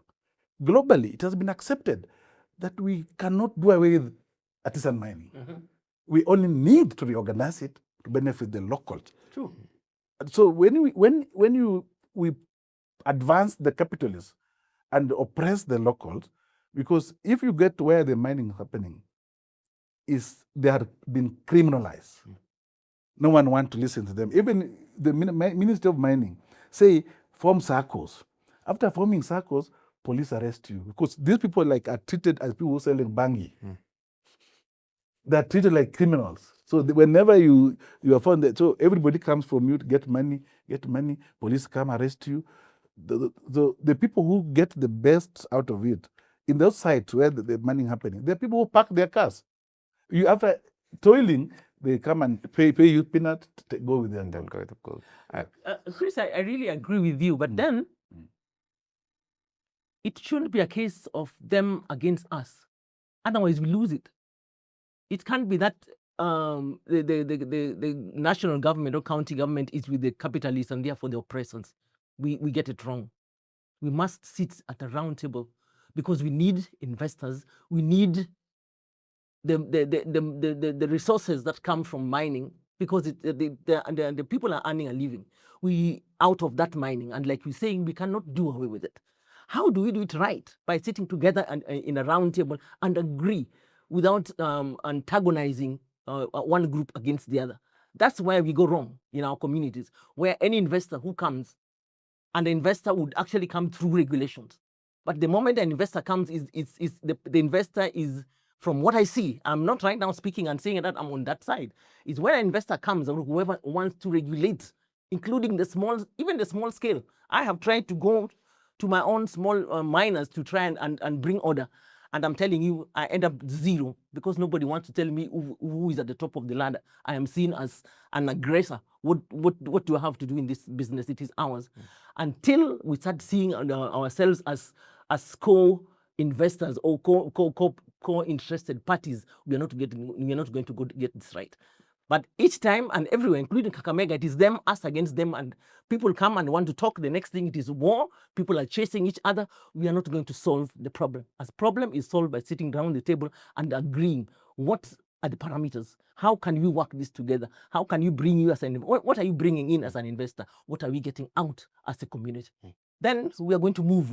But for now, we won't move anywhere if it's a question of us against them. Mercedes. Yes. I'm sorry, you have to move on with this conversation. Yes. Chris, in the same county, 1 in 4 women are widows. Yes. And Mercedes, you addressed this with a bill that you proposed in the assembly. True. But why is the life expectancy for a man in Siaya County so low? It's up to 10 to 15 years lower than the national expectancy. Chris, that's to you. Men are more vulnerable. If you ask me, a study was done by Livestream some time back and established that men are more vulnerable than women. Why? In Siaya County, because the availability of life hits men. You know, men, when your wife dies, there are things you cannot do. You can fend for water. There are the many things you cannot do. So if the system collapse, and the men tend to be blamed all over. If you get an old mzee and an old mama in the community, even children, when you get children, as the children grow, they grow older, they tend to move towards their mothers. And this makes men become very lonely in most of the communities. And that's why that's why they even explain why there are more widows. And that explains that circumstances that surrounding men, people think that women are vulnerable. But the reality is that men are more vulnerable because the society look at men that you are supposed to not to cry, for example, even if things are bad. Even if you are dying of hunger, you are not supposed to ask. The women can ask and they can be given. In the context of mining, 20 men in 2025 died in those mines. Yes. And as you can imagine, the 20 that died, that means more widows in the county. Mercedes, why and how does this manifest in a community when the men are dying at a faster rate, more widows are in the community? I know Justine will have questions regarding that. How does that affect a community growing with less? And the reality is numbers, and the numbers have said that there are more widows than, in fact, probably not more than, but in Siaya, like you say, 1 in 4 women. The number is so large. In the rural area, in Siaya, I was even shocked myself. In my ward, I have more than 2,000 widows. And they are all ages. They are young, middle-aged, and the very elderly. And one is a biological reason that women are more resilient than men. I mean, women adapt to situations much faster than men, and therefore the survival rate is higher than men. But then we also cannot run away from the realities that the cultural practices in Luoland 20, 30 years ago, we were very much hit by the HIV and AIDS, and we know the fact that our men were more affected, and because of that, we lost many of our people. We cannot run away from that reality, and it left widows who are now elderly, but very resilient. So the life expectancy for women is higher for the very fact that they are resilient. We adapt very quickly as compared to men. Our cultural practices have not been encouraging.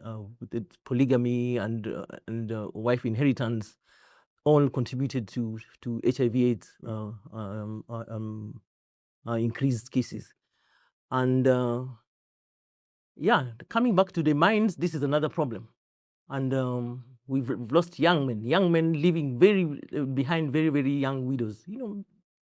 18, 20, 21. I've buried a young man who left behind a young wife, 20 years. She just was expecting a second child. She had one child. And the situation looked really, really pathetic.